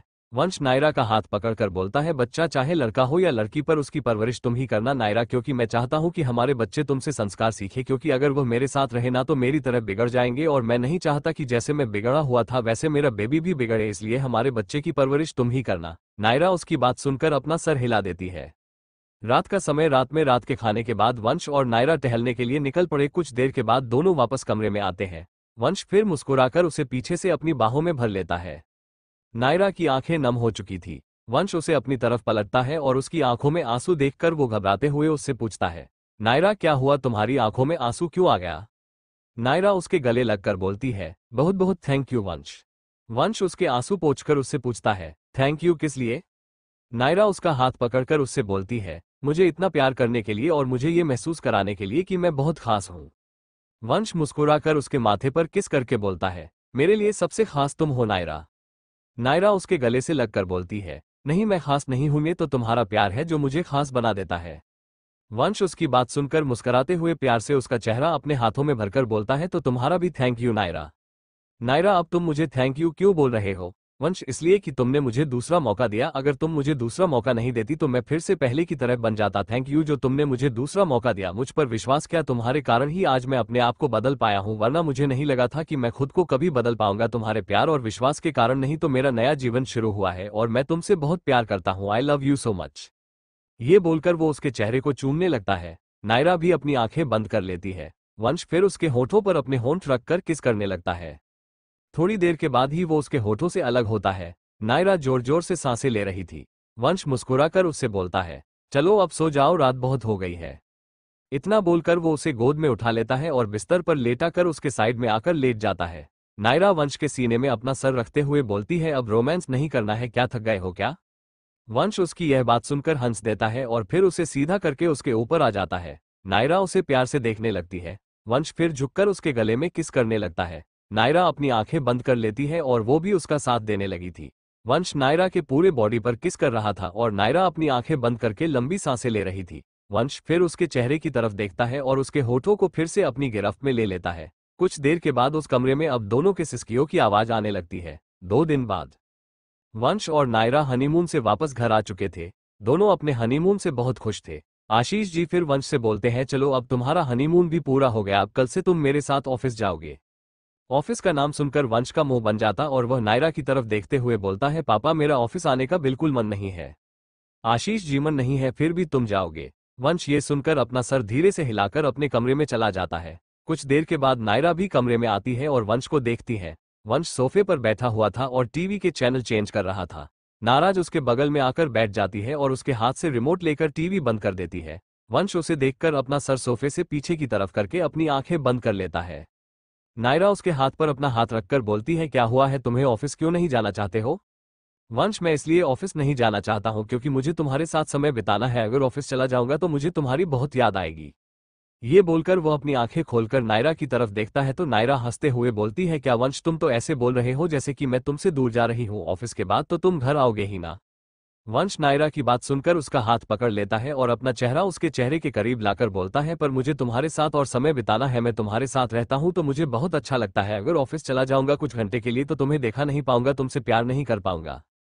ये बोलकर वो अपने होठ उसके होठों के करीब लाने लगता है, तभी नायरा उसके होठों पर हाथ रखकर बोलती है, अभी नहीं, और तुम कल से ऑफिस जाओगे, सिर्फ प्यार ही लाइफ में जरूरी नहीं है, प्यार के साथ काम और जिम्मेदारी भी जरूरी है, समझे। वंश उसकी बात सुनकर छोटा सा मुंह बना लेता है और उदास नजरों से उसे देखते हुए बोलता है, पर मेरा ऑफिस जाने का बिल्कुल मन नहीं है बेबी, प्लीज बात समझो ना, मुझे तुम्हारे साथ घर पर ही रहना और तुम्हें ढेर सारा प्यार करना है, तुम्हारे साथ समय बिताना है, घूमने जाना है, क्यों इतनी जल्दी, हम हनीमून से वापस आ गए, वहां कितना मजा आ रहा था, चलो फिर से हनीमून पर चलते हैं। नायरा उसकी बात सुनकर उसे आंखें दिखाकर बोलती है, चुप रहो वंश, अब हम कहीं नहीं जाएंगे और बहुत घूम लिया हमने, कल से तुम ऑफिस जा रहे हो, बस यह मेरा आखिरी फैसला है और मुझे इस बारे में अब कोई बहस नहीं सुननी है। वंश नायरा की डांट सुनकर अपने होठों पर अपनी उंगली रख देता है और खामोश हो जाता है। नायरा उसकी इस अदा पर मुस्कुरा देती है। रात का समय सभी लोग साथ में बैठकर डिनर कर रहे थे। वही वंश तो नायरा को परेशान कर रहा था। वो बार बार अपने पैर से नायरा के पैर में टच करके उसके पैरों को सहला रहा था। नायरा बार बार उसका पैर हटा रही थी पर वंश कहाँ उसकी मानने वाला था। नायरा कुछ कर भी नहीं सकती थी, इसलिए वो चुपचाप खाना खा रही थी। तभी वंश उसका टेबल के नीचे से हाथ पकड़ लेता है। ये देखकर नायरा उसे आंखों से इशारा करती है पर वंश अपना सरनामे हिलाकर मुस्कुराते हुए अपना डिनर करने लगता है। नायरा उसे देखकर मुंह बना लेती है और अपने दूसरे हाथ से खाने लगती है। नायर को दूसरे हाथ से खाता हुआ देखकर सुरेखा जी बोलती है, नायरा तुम्हारे उस हाथ में क्या हुआ है और तुम इस हाथ से क्यों खा रही हो बेटा। नायरा सुरेखा जी की बात सुनकर खाते खाते रुक जाती है और उनकी तरफ देखने लगती है। तभी वंश भी नायरा की तरफ देखकर बोलता है, हाँ बेबी तुम उस हाथ से क्यों खा रही हो, इस हाथ में कुछ हुआ है क्या। ये बोलकर वह नायरा का हाथ जो उसने पकड़ा हुआ था उसे जोर से दबा देता है, जिससे नायरा उसके पैर पर अपने पैर दे मारती है और वंश की चीख निकल पड़ती है। वंश की चीख सुनकर सभी उसकी तरफ देखने लगते हैं। वो फिर नायरा का हाथ छोड़ देता है और उसे घूरकर देखने लगता है। नायरा सुरेखा जी से बोलती है, नहीं दादी मेरा यहाँ ठीक है, मुझे कुछ नहीं हुआ है। ये बोलकर वह वंश की तरफ देखकर मुस्कुराने लगती है। वंश उसे आंखें दिखाता है तो नायरा फिर से हंस देती है। वंशी फिर आशीष जी की तरफ देखकर बोलता है, पापा मैं चाहता हूँ कि कल ऑफिस में मेरे साथ नायरा भी चले, वैसे भी नायरा घर पर रहकर बोर हो जाएगी, अगर वो मेरे साथ ऑफिस में रहेगी तो मेरा भी मन लगा रहेगा और नायरा को भी अच्छा लगेगा। आशीष से वंश की बात सुनकर नायरा की तरफ देखते हैं। वही नायरा वंश की बात सुनकर उसे देखने लगती है। वंश फिर उससे बोलता है, मुझे ऐसे देखने से कोई फायदा नहीं है, मेरे ऑफिस पर मैं अकेले काम नहीं करूंगा, कल से तुम भी मेरे साथ ऑफिस चलोगी। ये बोलकर वो मुस्कुरा देता है। नायरा उसे घूरकर देखती है और आशीष जी को मना करने के लिए जैसे ही अपना मुंह खोलती है तभी संध्या जी मुस्कुराते हुए बोलती है, वंश ये तुमने बहुत अच्छा सोचा है, अगर नायरा भी ऑफिस जाएगी तो उसका भी मन लगा रहेगा, वैसे भी घर पर वो बोर हो जाएगी और यहाँ कोई काम भी नहीं है, इसलिए नायरा को भी ऑफिस ले जाओ। वंश संध्या जी की बात सुनकर अपना सर हिला देता है। आशीष जी भी बोलते हैं, ठीक है वंश, जैसा तुम चाहते हो वैसा ही होगा, कल से नायरा भी तुम्हारे साथ ऑफिस जाएगी। नायरा अपने सास ससुर की बात सुनकर खामोश हो जाती है। वो आखिर अब बोल ही क्या सकती थी। अगली सुबह वंश की सुबह नींद खुलती है। वो अपनी आंखें खोलकर अपनी बाहों में सुकून से सो रही नायरा की तरफ देखता है। नायरा को देखकर उसके होठों पर मुस्कुराहट आ जाती है। वो फिर प्यार से उसके माथे को चूम लेता है। नायरा नींद में ही कसमसाने लगती है। वंश फिर उसे आराम से साइड में लेटा देता है और उसके चेहरे को देखने लगता है। नायरा सोते समय बहुत ही मासूम और प्यारी लग रही थी। वंश तो उस पर से अपनी नजर ही नहीं हटा पा रहा था। वो झुककर पहले उसके आंखों पर किस करता है और फिर उसके माथे पर, फिर उसकी नाक पर, फिर गाल पर और आखिरी में वो उसके होठों पर किस करने के लिए जैसे ही अपने होठ उसके होठों के करीब लाता है तभी नायरा एक झटके में अपनी आंखें खोल देती है। वंश नायरा के अचानक आंख खोलने से थोड़ा घबरा जाता है और पीछे हटने लगता है। तभी नायरा उसके गले में अपनी बाहें डालकर उसे अपने करीब खींच लेती है। नायरा के अचानक खींचने से वंश के होठ नायरा के होंठ से टकरा जाते हैं। नायरा फिर उसके होठों को चूमने लगती है। वंश के होठों पर भी मुस्कुराहट आ जाती है और वह भी फिर उसे किस करने लगता है। दोनों एक दूसरे को किस कर रहे थे। करीब 10 मिनट किस करने के बाद वंश नायरा के होठों से अलग होता है तो नायरा लंबी सांसें लेते हुए मुस्कुराकर बोलती है, तुम सुबह सुबह तुम मुझे किस क्यों कर रहे थे, मेरे नींद में होने का फायदा उठा रहे थे क्या। वंश उसकी बात सुनकर बैठते हुए बोलता है, क्या करूं बेबी, सुबह जब मेरी आंखें खुली तो सबसे पहले तुम्हारा चेहरा देखकर मेरे होठों पर बड़ी से मुस्कुराहट आ गई। तुम्हें देखकर मुझे सुकून मिलता है और तुम कितने प्यार से सो रही थी, इसलिए तुम्हें देखकर मैं खुद को कंट्रोल नहीं कर पाया और तुम्हें किस करने लगा, तभी तुम्हारी आंखें खुल गई। और दूसरी बात, जब मेरी बीवी इतनी प्यारी है तो मैं क्यों ना फायदा उठाऊं। नायरा उसकी बात सुनकर हंसने लगती है और फिर उठकर बैठ जाती है। वंश उसे अपनी गोद में बैठा लेता है और उसके कमर पर अपने हाथ लपेटकर अपना ठुड्डी उसके कंधे पर रख देता और फिर उसे किस करने लगता है। नायरा अपनी आंखें बंद कर लेती है। वंश उसके बालों को एक साइड से आगे कर देता है और फिर उसके पीठ पर अपने होंठ रखकर उसके पीठ को चूमने लगता है। नायरा का दिल जोरों से धड़कने लगा था। वो सिसके वाए आ लेने लगती है। यही हाल वंश का भी था, उसका दिल भी जोरों से धड़क रहा था। वह उसके पीठ को चूम रहा था। नायरा फिर उसकी तरफ पलटती है तो वंश उसके चेहरे को अपने हाथ में थाम लेता और उसके पूरे चेहरे को अपने होठों से चूमने लगता है। कुछ देर के बाद वो फिर से उसके होठों पर अपने हत्था रखकर उसके होठों पर पेशेनेट किस करने लगता है। नायरा भी उसका पूरा साथ दे रही थी, वह उसके बाल और पीठ पर अपने हाथ चला रही थी। वंश फिर उसे अपने गोद में उठाकर बाथरूम के अंदर ले जाता है और शॉवर के नीचे खड़ा कर देता है। नायरा शॉवर ऑन कर देती है। शॉवर का पानी दोनों को भिगोने लगता है। दोनों एक दूसरे को बड़े प्यार से देख रहे थे। उनकी आंखों में बेहिसाब प्यार एक दूसरे के लिए देखा जा सकता था। कुछ देर के बाद बाथरूम के अंदर से दोनों के सांसों की आवाज आने लगती है। दोनों एक दूसरे के प्यार में खोने लगे थे। करीब 1 घंटे के बाद वंश और नायरा दोनों बाथरूम से बाहर आते हैं। नायरा जाकर मिरर के सामने चेयर पर बैठ जाती है। दोनों बाथरोब में थे और दोनों के बालों से पानी टपक रहा था। वंश फिर टॉवल लाकर उसके पीछे खड़ा हो जाता है और उसके बालों को पोंछने लगता है। नायरा उसे देखकर मुस्कुरा रही थी। वंश भी मिरर में उसे देखते हुए बोलता है, साथ में नहाने का मजा ही कुछ और होता है ना जान, कल से हम दोनों साथ में नहाएंगे। आज बहुत मजा आया ना, साथ में नहाने में नहाने के साथ रोमांस भी हो गया। नायरा उसकी बात सुनकर अपनी नजरें झुका लेती है। शर्म से उसका चेहरा लाल हो गया था। वंश उसके सेब जैसे लाल हुए गालों को देखकर मुस्कुराने लगता है। कुछ देर के बाद दोनों तैयार होकर नीचे आते हैं। नीचे सुरेखा जी, संध्या जी और आशीष जी मौजूद थे। वंश और नायरा भी आकर वहां चेयर पर बैठ जाते हैं। आशीष जी नायरा से बोलते हैं, नायरा तुम्हारा आज ऑफिस में पहला दिन है तो पूरी जिम्मेदारी से अपना काम करना और इस वंश पर भी नजर रखना, क्योंकि यह काम नहीं करता है बल्कि अपना काम दूसरे स्टाफ से करवाता है, कामचोर है ये। वंश अपने पापा की बात सुनकर उन्हें देखने लगता है। नायरा हंसते हुए बोलती है, डोंट वरी पापा, मैं जा रही हूं ना वंश के साथ, अब मैं पूरा ध्यान रखूंगी। अगर इन्होंने काम चोरी किया तो मैं इन्हें सबके सामने डांटूंगी भी। ये बोलकर वो वंश को देखने लगती है। वंश उसे घूरकर देखता है और फिर उसके कान में धीरे से बोलता है, ठीक है देखते हैं कौन क्या करता है। मैं तुम्हें ऑफिस में भी काम करने नहीं दूंगा, वहां पर भी तुम्हारे साथ रोमांस करूंगा। देखता हूं तुम मुझे कैसे रोकती हो, इसीलिए तो मैं तुम्हें अपने साथ ऑफिस ले जा रहा हूं ताकि तुम हर वक्त मेरे पास रहो। मैं काम करने के लिए थोड़ी जा रहा हूं ऑफिस, वहां ना मैं काम करूंगा और ना तुम्हें काम करने दूंगा, देख लेना। ये बोलकर वो उसके गाल पर किस कर लेता है। नायरा उसका अचानक किस करने से अपने गाल पर हाथ रखकर संध्या जी, आशीष जी और सुरेखा जी की तरफ देखने लगती है। वह तीनों ब्रेकफास्ट कर रहे थे। नायरा फिर वंश को घूरकर देखती है तो वंश मुस्कुराकर उसके दूसरे गाल पर भी किस कर देता है। वंश का ऑफिस। वंश और नायरा ऑफिस पहुंच चुके थे। वही नायर को ऑफिस में देखकर ईशा और आदित्य बहुत खुश थे। ईशा नायरा के पास आकर जल्दी से उसके गले लग जाती है। नायरा भी मुस्कुराकर उसके गले लगती है। ईशा फिर नायर से बोलती है, तू यहाँ ऑफिस में, मुझे तो यकीन नहीं हो रहा तुझे यहाँ देखकर। नायरा उसकी बात सुनकर मुस्कुराते पर बोलती है, हाँ अब से मैं भी वंश के साथ ऑफिस आऊंगी। वंश ने ही मुझसे कहा है कि हम दोनों अब साथ में ऑफिस में काम करेंगे। ईशा और आदित्य ये सुनकर बहुत खुश होते हैं। वंश फिर ईशा से बोलता है, शाली साहिबा अगर आपका नायरा से मिलना हो गया हो तो मैं नायरा को बाकी के स्टाफ से भी मिलवाना चाहता हूँ। ईशा उसकी बात सुनकर अपना सर हिला देती है और साइड हट जाती है। वंश फिर नायरा को एक एक करके बाकी के स्टाफ से मिलवाने लगता है। सभी नायर को देखकर बहुत खुश थे और साथ में वंश के बदले रूप को भी देखकर, क्योंकि वंश पहले घमंडी, जिदी और एक्डू जैसा रहता था पर आज नायरा के साथ वो खुशमिजाज और काफी बदला हुआ सा लग रहा था। वंश नायर को सबसे मिलवा रहा था। आखिर में वो अपने मैनेजर साकेत से नायरा को मिलवाता है। साकेत नायरा को ऊपर से नीचे देखने लगता है।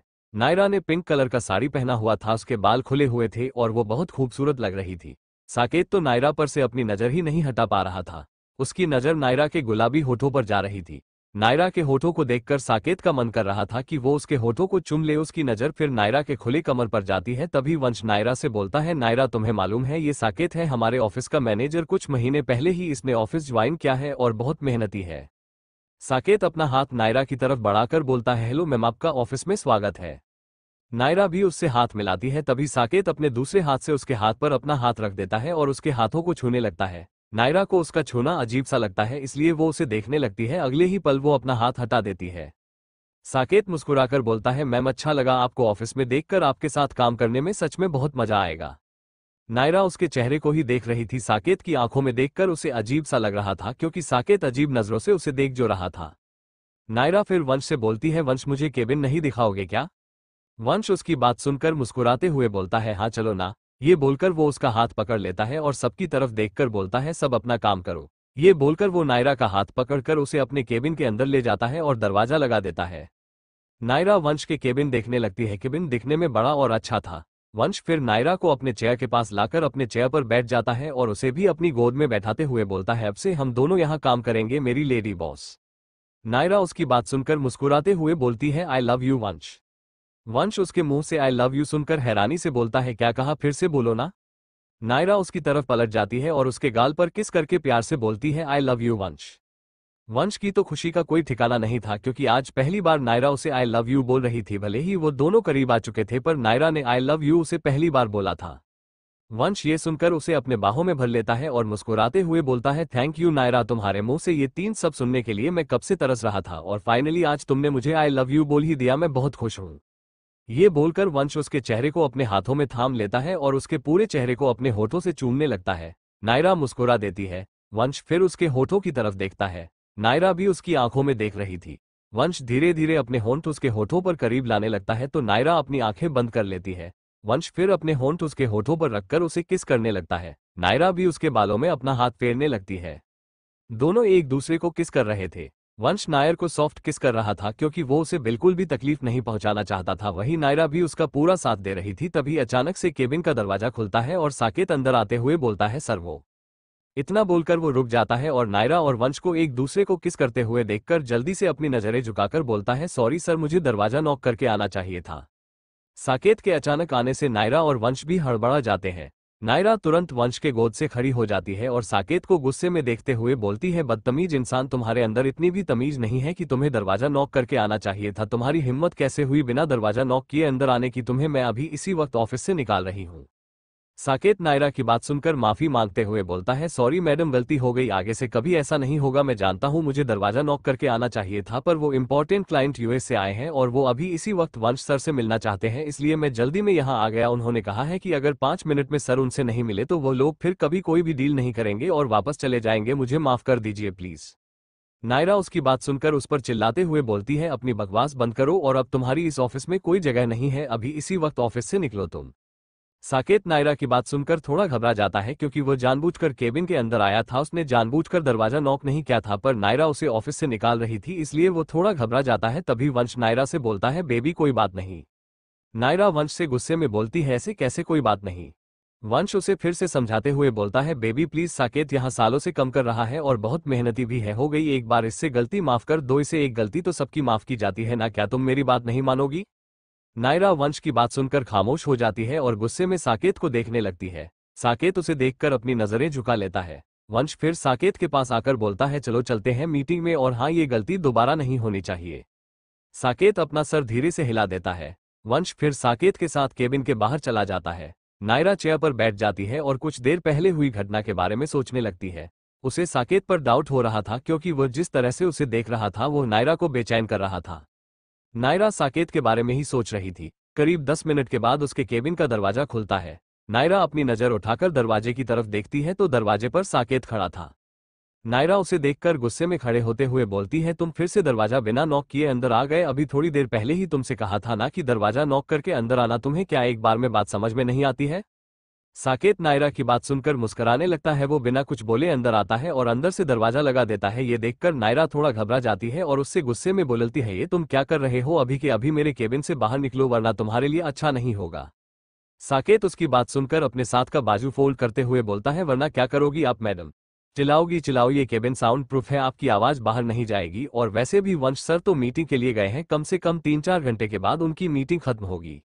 ये बोलकर वो मुस्कुराने लगता है। नायरा उसकी बात सुनकर उसे गुस्से में देखती है और फिर दरवाजे तक आकर दरवाजा खोलने लगती है। तभी साकेत उसके कमर को पीछे से पकड़कर अपनी तरफ खींच लेता है। नायरा उसके छूने से और ज्यादा घबरा जाती है। वो फिर गुस्से में उसकी तरफ पलटकर देखती और एक थप्पड़ उसके गाल पर मार देती है। साकेत का पूरा जबड़ा हिल जाता है नायरा की एक थप्पड़ से। वो अपने गाल पर हाथ रखकर गुस्से में उसे देखने लगता है। नायरा उसे आंखें दिखाकर बोलती है, तुमने बहुत बड़ी गलती कर दी मुझे छूकर। अब तुम्हारी नौकरी तो जाएगी, साथ में तुम जेल भी जाओगे। अब मैं तुम्हें माफ नहीं करने वाली। साकेत उसकी बात सुनकर उसे गुस्से में धक्का देता है, जिससे नायरा फर्श पर जा गिरती है। साकेत फिर अपने शर्ट का बटन खोलते हुए बोलता है, तुमने भी बहुत बड़ी गलती कर दी मुझे थप्पड़ मारकर। अब भले ही जेल जाना पड़े, पर ऐसे तो मैं जेल जाऊंगा नहीं। बहुत खूबसूरत हो तुम, पहले तुम्हारे मजे ले लूं, उसके बाद अगर फांसी भी हो जाएगी तब भी कोई गम नहीं। नायरा उसकी बात सुनकर घबरा जाती है और पीछे हटने लगती है। साकेत भी उसकी तरफ अपने कदम बढ़ा देता है। वो जैसे ही नायरा के ऊपर झुकता है तभी नायरा साइड हो जाती है और साकेत फर्श पर गिरता है। नायरा उठकर वहां से टेबल की तरफ भागती है।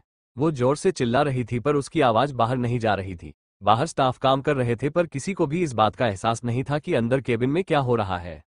साकेत भी भागकर टेबल के पास आता है और नायरा को छूने के लिए अपना हाथ बढ़ाता है। तभी नायरा टेबल पर रखा पेपर वेट उसकी तरफ फेंकती है जिससे साकेत नीचे की तरफ झुक जाता है और पेपर वेट जाकर दीवार से टकरा जाता है।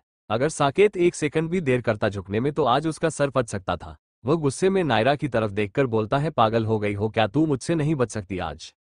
ये बोलकर वो उसका हाथ पकड़ लेता है। तभी नायरा एक लात उसके पेट पर मारती है जिससे साकेत अपना पेट पकड़कर जमीन में ही गिर पड़ता है। नायरा फिर दरवाजे की तरफ भागती है और जैसे ही दरवाजा खोलने के लिए अपना हाथ बढ़ाती है तभी साकेत पीछे से उसका हाथ पकड़कर उसे अपनी तरफ पलटता है और उसके गाल पर एक थप्पड़ मारता है जिससे नायरा वापस फर्श पर जा गिरती है। साकेत फिर उसके ऊपर झुककर उसके दोनों हाथ पकड़ लेता है और उसके साड़ी के पल्लू को हटा देता है।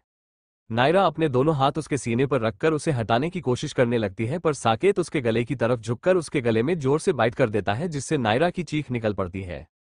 वो चीखते हुए वंश का नाम पुकारती है।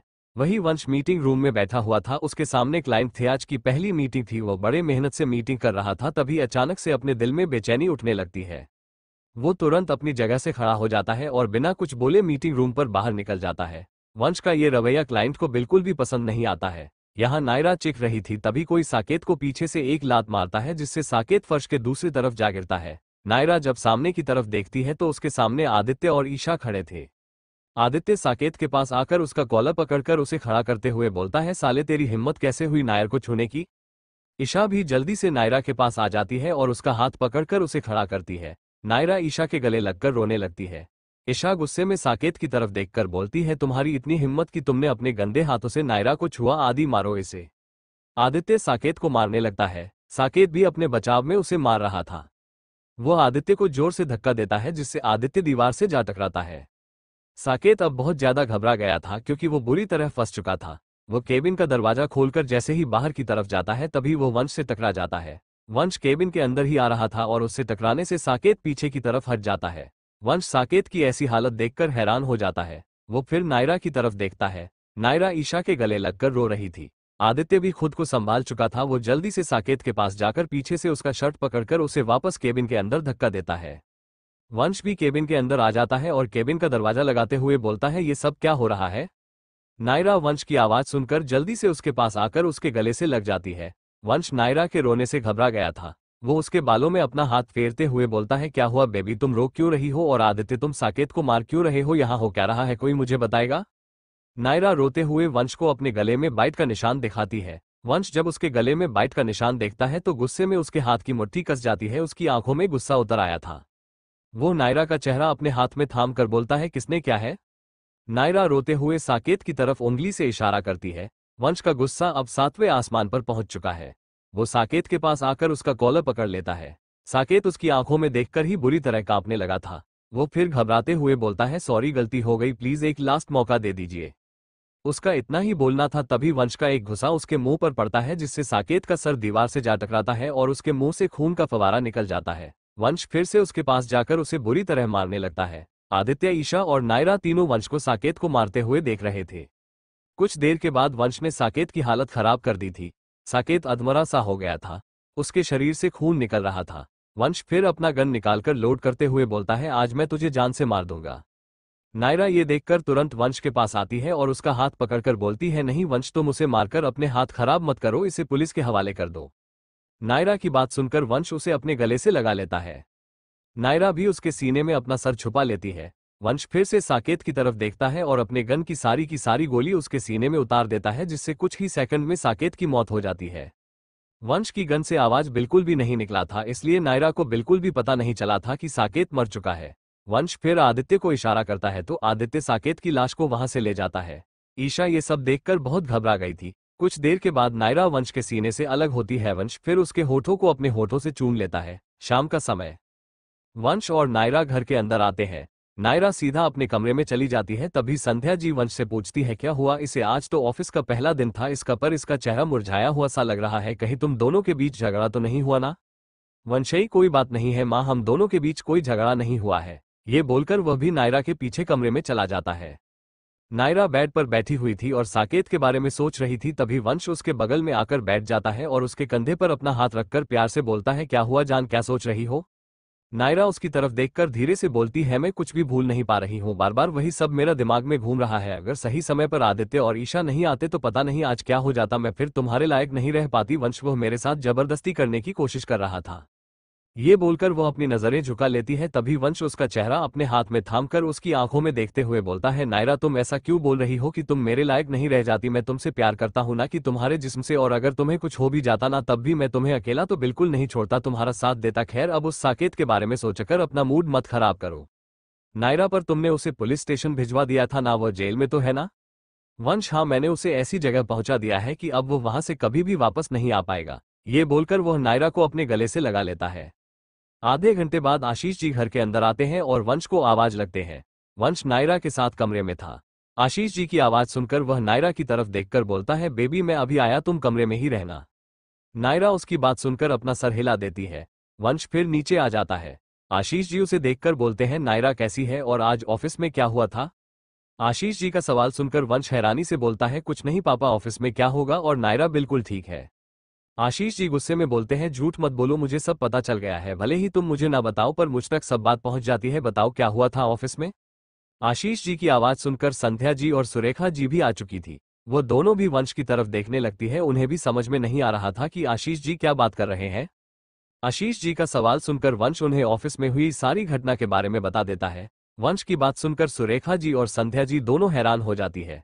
संध्या जी हैरानी से बोलती है, क्या इतना सब कुछ हो गया और तुमने मुझे बताया नहीं? मैंने तुमसे पहले ही पूछा था ना कि नायरा का चेहरा इतना मुरझाया हुआ क्यों है, तुमने उसी समय क्यों नहीं बताया कुछ? वंश वंश अपनी माँ की तरफ देखकर बोलता है, क्योंकि माँ मैं इस बारे में बात नहीं करना चाहता था, मैं चाहता हूँ कि इस बारे में आप लोग भी बात ना करें। नायरा वैसे भी बहुत परेशान है, इस बारे में बात करके मैं उसे और परेशान नहीं करना चाहता, इसलिए जो बीत गया उसे जाने दीजिए, और उस साकेत को तो मैंने गोली मार दिया है, तो अब उसके बारे में बात करने का कोई फायदा भी नहीं है। आशीष जी वंश की बात सुनकर लंबी सांस लेकर बोलते हैं, पर नायरा अब ठीक है ना? वंश, हाँ पापा वो अब ठीक है, थोड़ी सी परेशान है पर जल्द ही ठीक हो जाएगी, पर इस बारे में अब कोई भी बात ना करे प्लीज। आशीष जी उसके कंधे पर हाथ रखकर बोलते हैं, ठीक है आज के बाद इस बारे में कोई बात नहीं करेगा। वंश अपना सर हिलाकर कमरे में चला जाता है। एक हफ्ते बाद नायरा धीरे धीरे उसे घटना को भूल गई थी और पहले की तरह खुश रहने लगी थी। वंश भी उसे देखकर बहुत खुश था। दोनों फिर से ऑफिस जाने लगे थे। कुछ समय में नायरा ने ऑफिस का पूरा काम समझ लिया था और वह ऑफिस में बहुत मेहनत से काम करती थी। वंश भी उसका पूरा साथ देता था और वह भी बहुत मेहनत से काम करता था। देखते ही देखते कुछ महीने बीत जाते हैं। सुबह का समय वंश और नायरा ऑफिस जाने के लिए रेडी हो चुके थे। सब एक साथ बैठकर ब्रेकफास्ट कर रहे थे, तभी नायरा ब्रेकफास्ट करते हुए अचानक से उठ जाती है और भागकर कमरे में चली जाती है। नायरा के ऐसे अचानक से उठकर जाने से सभी उसे देखने लगते हैं और फिर बाकी सब भी उसके पीछे चले जाते हैं। वंश जब कमरे में आता है तो उसे बाथरूम के अंदर से नायरा के ओबकाई लेने की आवाज आती है। वंश भी फिर बाथरूम के अंदर चला जाता है। नायरा कुछ देर के बाद बाहर आती है। वंश उसे संभालकर बाहर लाता है और बेड पर बैठा देता है। सुरेखा जी नायरा से बोलती है, क्या हुआ बेटा, तुम्हारी तबीयत तो ठीक है ना? नायरा, पता नहीं दादी क्या हो रहा है, कल से ही चक्कर कैसे आ रहे हैं, कुछ खा रही हूं तो उल्टी जैसा लग रहा है। सुरेखा जी नायरा की यह बात सुनकर संध्या जी की तरफ देखती है तो संध्या जी के होठों पर हल्की मुस्कुराहट आ जाती है। आशीष जी और वंश की तो समझ में नहीं आ रहा था कि क्या हो रहा है। आशीष जी वंश से बोलते हैं, डॉक्टर को जल्दी से बुलाओ। वंश अपने पापा की बात सुनकर डॉक्टर को कॉल लगा देता है। नायरा की तबीयत खराब हो गई थी जिस कारण वंश ने डॉक्टर को बुला लिया था। कुछ देर के बाद डॉक्टर भी आ जाते हैं और नायरा को चेक करने लगते हैं। सुरेखा जी और संध्या जी तो एक दूसरे को देखकर ही मुस्कुरा रही थी, तभी डॉक्टर नायरा को चेक करते हुए वंश की तरफ देखते हैं। वंश घबराते हुए बोलता है, क्या हुआ डॉक्टर, मेरी नायरा ठीक तो है ना, कोई सीरियस प्रॉब्लम तो नहीं है ना? डॉक्टर मुस्कुराकर बोलते हैं, मुबारक हो मिस्टर मलिक, आपकी पत्नी प्रेग्नेंट है, आप पापा बनने वाले हैं। वंश जब ये सुनता है तो जम सा जाता है। वहीं सुरेखा जी और संध्या जी खिलखिलाकर हंस पड़ती है, क्योंकि उन दोनों को तो पहले से ही पता था कि नायरा के साथ ऐसा क्यों हो रहा है, पर वह दोनों डॉक्टर के कंफर्म करने का वेट कर रही थी, इसलिए दोनों काफी देर से खामोश थी। वहीं आशीष जी जब ये सुनते हैं तो उनके भी खुशी का ठिकाना नहीं रहता। वो डॉक्टर को जल्दी से उनकी फीस देते हैं और एक नौकर को डॉक्टर को बाहर तक छोड़कर आने बोलते हैं। नौकर डॉक्टर को लेकर चला जाता है। वहीं नायरा की आंखें यह न्यूज सुनकर भर आती है। वो फिर वंश की तरफ देखती है। वंश अभी भी बुत बना खड़ा था, तभी नायरा उसके पास आकर उसका हाथ पकड़ती है। नायरा के हाथ पकड़ते ही वंश जैसे अपने होश में वापस आता और उसकी तरफ देखने लगता है। नायरा उसके चेहरे की तरफ देखकर बोलती है, क्या हुआ वंश, तुम खुश नहीं हो क्या? वंश नायरा की बात सुनकर उसे अपनी गोद में उठा लेता है और खुशी से चिल्लाते हुए बोलता है, नायरा तुम नहीं जानती कि मैं यह न्यूज़ सुनकर कितना खुश हूँ। तुमने आज मुझे बहुत बड़ी खुशी दे दी है। मुझे thank you Naira, thank you so much मेरी लाइफ में आने के लिए और मेरी लाइफ खुशियों से भरने के लिए। मैंने कभी नहीं सोचा था कि पापा बनने की खुशी इतनी अच्छी होती है। मैं तो खुद को संभाल नहीं पा रहा हूँ, मैं क्या बोलूँ, मेरी कुछ समझ में नहीं आ रहा है। ये बोलते समय वंश की आंखें भी भर आती है। नायरा भी उसकी बात सुनकर मुस्कुरा देती है और उसके गले से लग जाती है।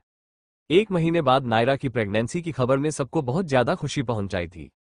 वहीं नायरा के माता पिता आलोक और मुस्कान को जब नायरा की प्रेगनेंसी की खबर मिली थी तो वो दोनों भी नायरा से मिलने उसी समय आ चुके थे। घर में सभी लोग नायरा का बहुत ध्यान रखते थे और सबसे ज्यादा तो नायरा का ख्याल वंश रखता था।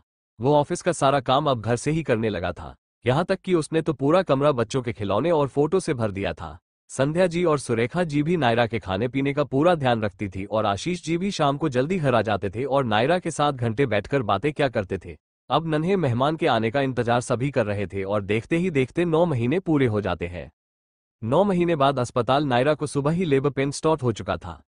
वो बहुत तेज चिल्ला रही थी जिससे सभी घबरा गए थे और सब उसे लेकर अस्पताल पहुंच गए थे। आदित्य, ईशा के माता पिता, नायरा के माता पिता, सुरेखा जी, संध्या जी, वंश, आशीष जी सभी हॉस्पिटल में मौजूद थे। वहीं नायरा को ऑपरेशन थिएटर के अंदर डॉक्टर ले गए थे। अंदर से नायरा के चिल्लाने की आवाज आ रही थी। नायरा के चिल्लाने की आवाज सुनकर वंश बहुत ज्यादा घबरा गया था। वो अपने पैरों को जोर जोर से हिला रहा था। वहीं बाकी सबकी नजर ऑपरेशन थिएटर के दरवाजे पर टिकी हुई थी। सभी नन्हे मेहमान का आने का बेसब्री से इंतजार कर रहे थे। अब सब किसी से भी नहीं हो पा रहा था। कुछ देर के बाद ऑपरेशन थिएटर का दरवाजा खुलता है। दरवाजा खुलते ही सभी अपनी जगह पर खड़े हो जाते हैं। एक नर्स फिर अपने हाथ में एक छोटे से बच्चे को लेकर बाहर आती है। उस बच्चे को देखते ही सभी के होठों पर बड़ी सी मुस्कुराहट आ जाती है। नर्स वंश के पास आकर मुस्कुराते हुए बोलती है, बताइए सर, आप क्या चाहते थे कि आपको बेटा हो या बेटी? वंश नर्स की बात सुनकर उसे बच्चे को अपने गोद में लेते हुए बोलता है, बेटा हो या बेटी मेरे लिए तो दोनों बराबर है, पर सबसे ज्यादा खुशी मुझे बेटी होने पर ही होगी। नर्स वंश की बात सुनकर मुस्कुराते हुए बोलती है, तो समझ लीजिए आपका सपना पूरा हो गया क्योंकि आपके घर में लक्ष्मी आई है। वंश और बाकी सब जब ये सुनते हैं तो सबके होठों पर बड़ी सी मुस्कुराहट आ जाती है। वंश की आंखें भी भर आती है। अपनी बच्ची को गोद में लेकर आज वह बाप बन गया था और एक बाप के लिए बेटी सब कुछ होती है। बाप बेटी का रिश्ता बहुत अनमोल होता है और यह बात वंश को आज समझ आ रही थी। सभी फिर बारी बारी से उस बच्ची को अपने गोद में लेते हैं। सुरेखा जी बच्ची के सर पर नोटों की गड्डी घुमाकर नर्स को देते हुए बोलती है, जाओ और जाकर पूरे अस्पताल में मिठाई बांट दो। नर्स मुस्कुराकर वहां से चली जाती है। कुछ देर के बाद नायरा को दूसरे रूम में शिफ्ट किया जाता है। वंश फिर नायरा के कमरे में आता है। उसके हाथ में उसकी बेटी थी। नायरा वंश और अपनी बेटी को देखकर मुस्कुरा देती है। वंश उसके पास आकर बैठ जाता और बच्ची को नायरा को दिखाते हुए बोलता है, देखो नायरा, ये कितनी क्यूट है, इसका चेहरा बिल्कुल तुम्हारी तरह है, हाँ पर इसकी आंखें मुझ पर गई है। नायरा उसकी बात सुनकर अपना सर हिला देती है। वंश फिर उसके माथे पर किस करके प्यार से बोलता है, thank you Naira, thank you so much, मैं आज बहुत खुश हूँ हमारी बेटी को गोद में लेकर। थैंक यू मुझे पापा बनाने के लिए। तुमने मुझे आज दुनिया का सबसे कीमती तोहफा दे दिया है। अब मुझे और कुछ नहीं चाहिए। नायरा उसकी बात सुनकर मुस्कुरा देती है और उसके कंधे पर अपना सर रख लेती है। वंश भी उसके सर से अपना सर लगा देता है। उसने अपने हाथ में बच्ची को पकड़ा हुआ था। वंश और नायरा दोनों फिर अपनी बच्ची को देखने लगते हैं। बच्ची दिखने में बहुत ही प्यारी और क्यूट थी और उसके होठों पर प्यार सी मुस्कुराहट थी। वंश और नायरा दोनों अपनी बच्ची की मुस्कुराहट में खो जाते हैं और अपनी बच्ची के साथ अपने आने वाले भविष्य के सपने देखने लगते हैं। तो इसी के साथ मेरी यह कहानी का सफर आज यहीं खत्म होता है। एक बिगड़ा हुआ रईस ज्यादा वंश मलिक जो नायरा के आने से पूरी तरह से बदल गया, उसे भी प्यार हो गया और उन दोनों की लाइफ में कई सारे उतार चढ़ाव भी आए, पर नायरा ने कभी भी हार नहीं माना। आज वंश और नायरा दोनों साथ है और उनकी जिंदगी में उनकी प्यारी सी बच्ची भी आ गई है। The end.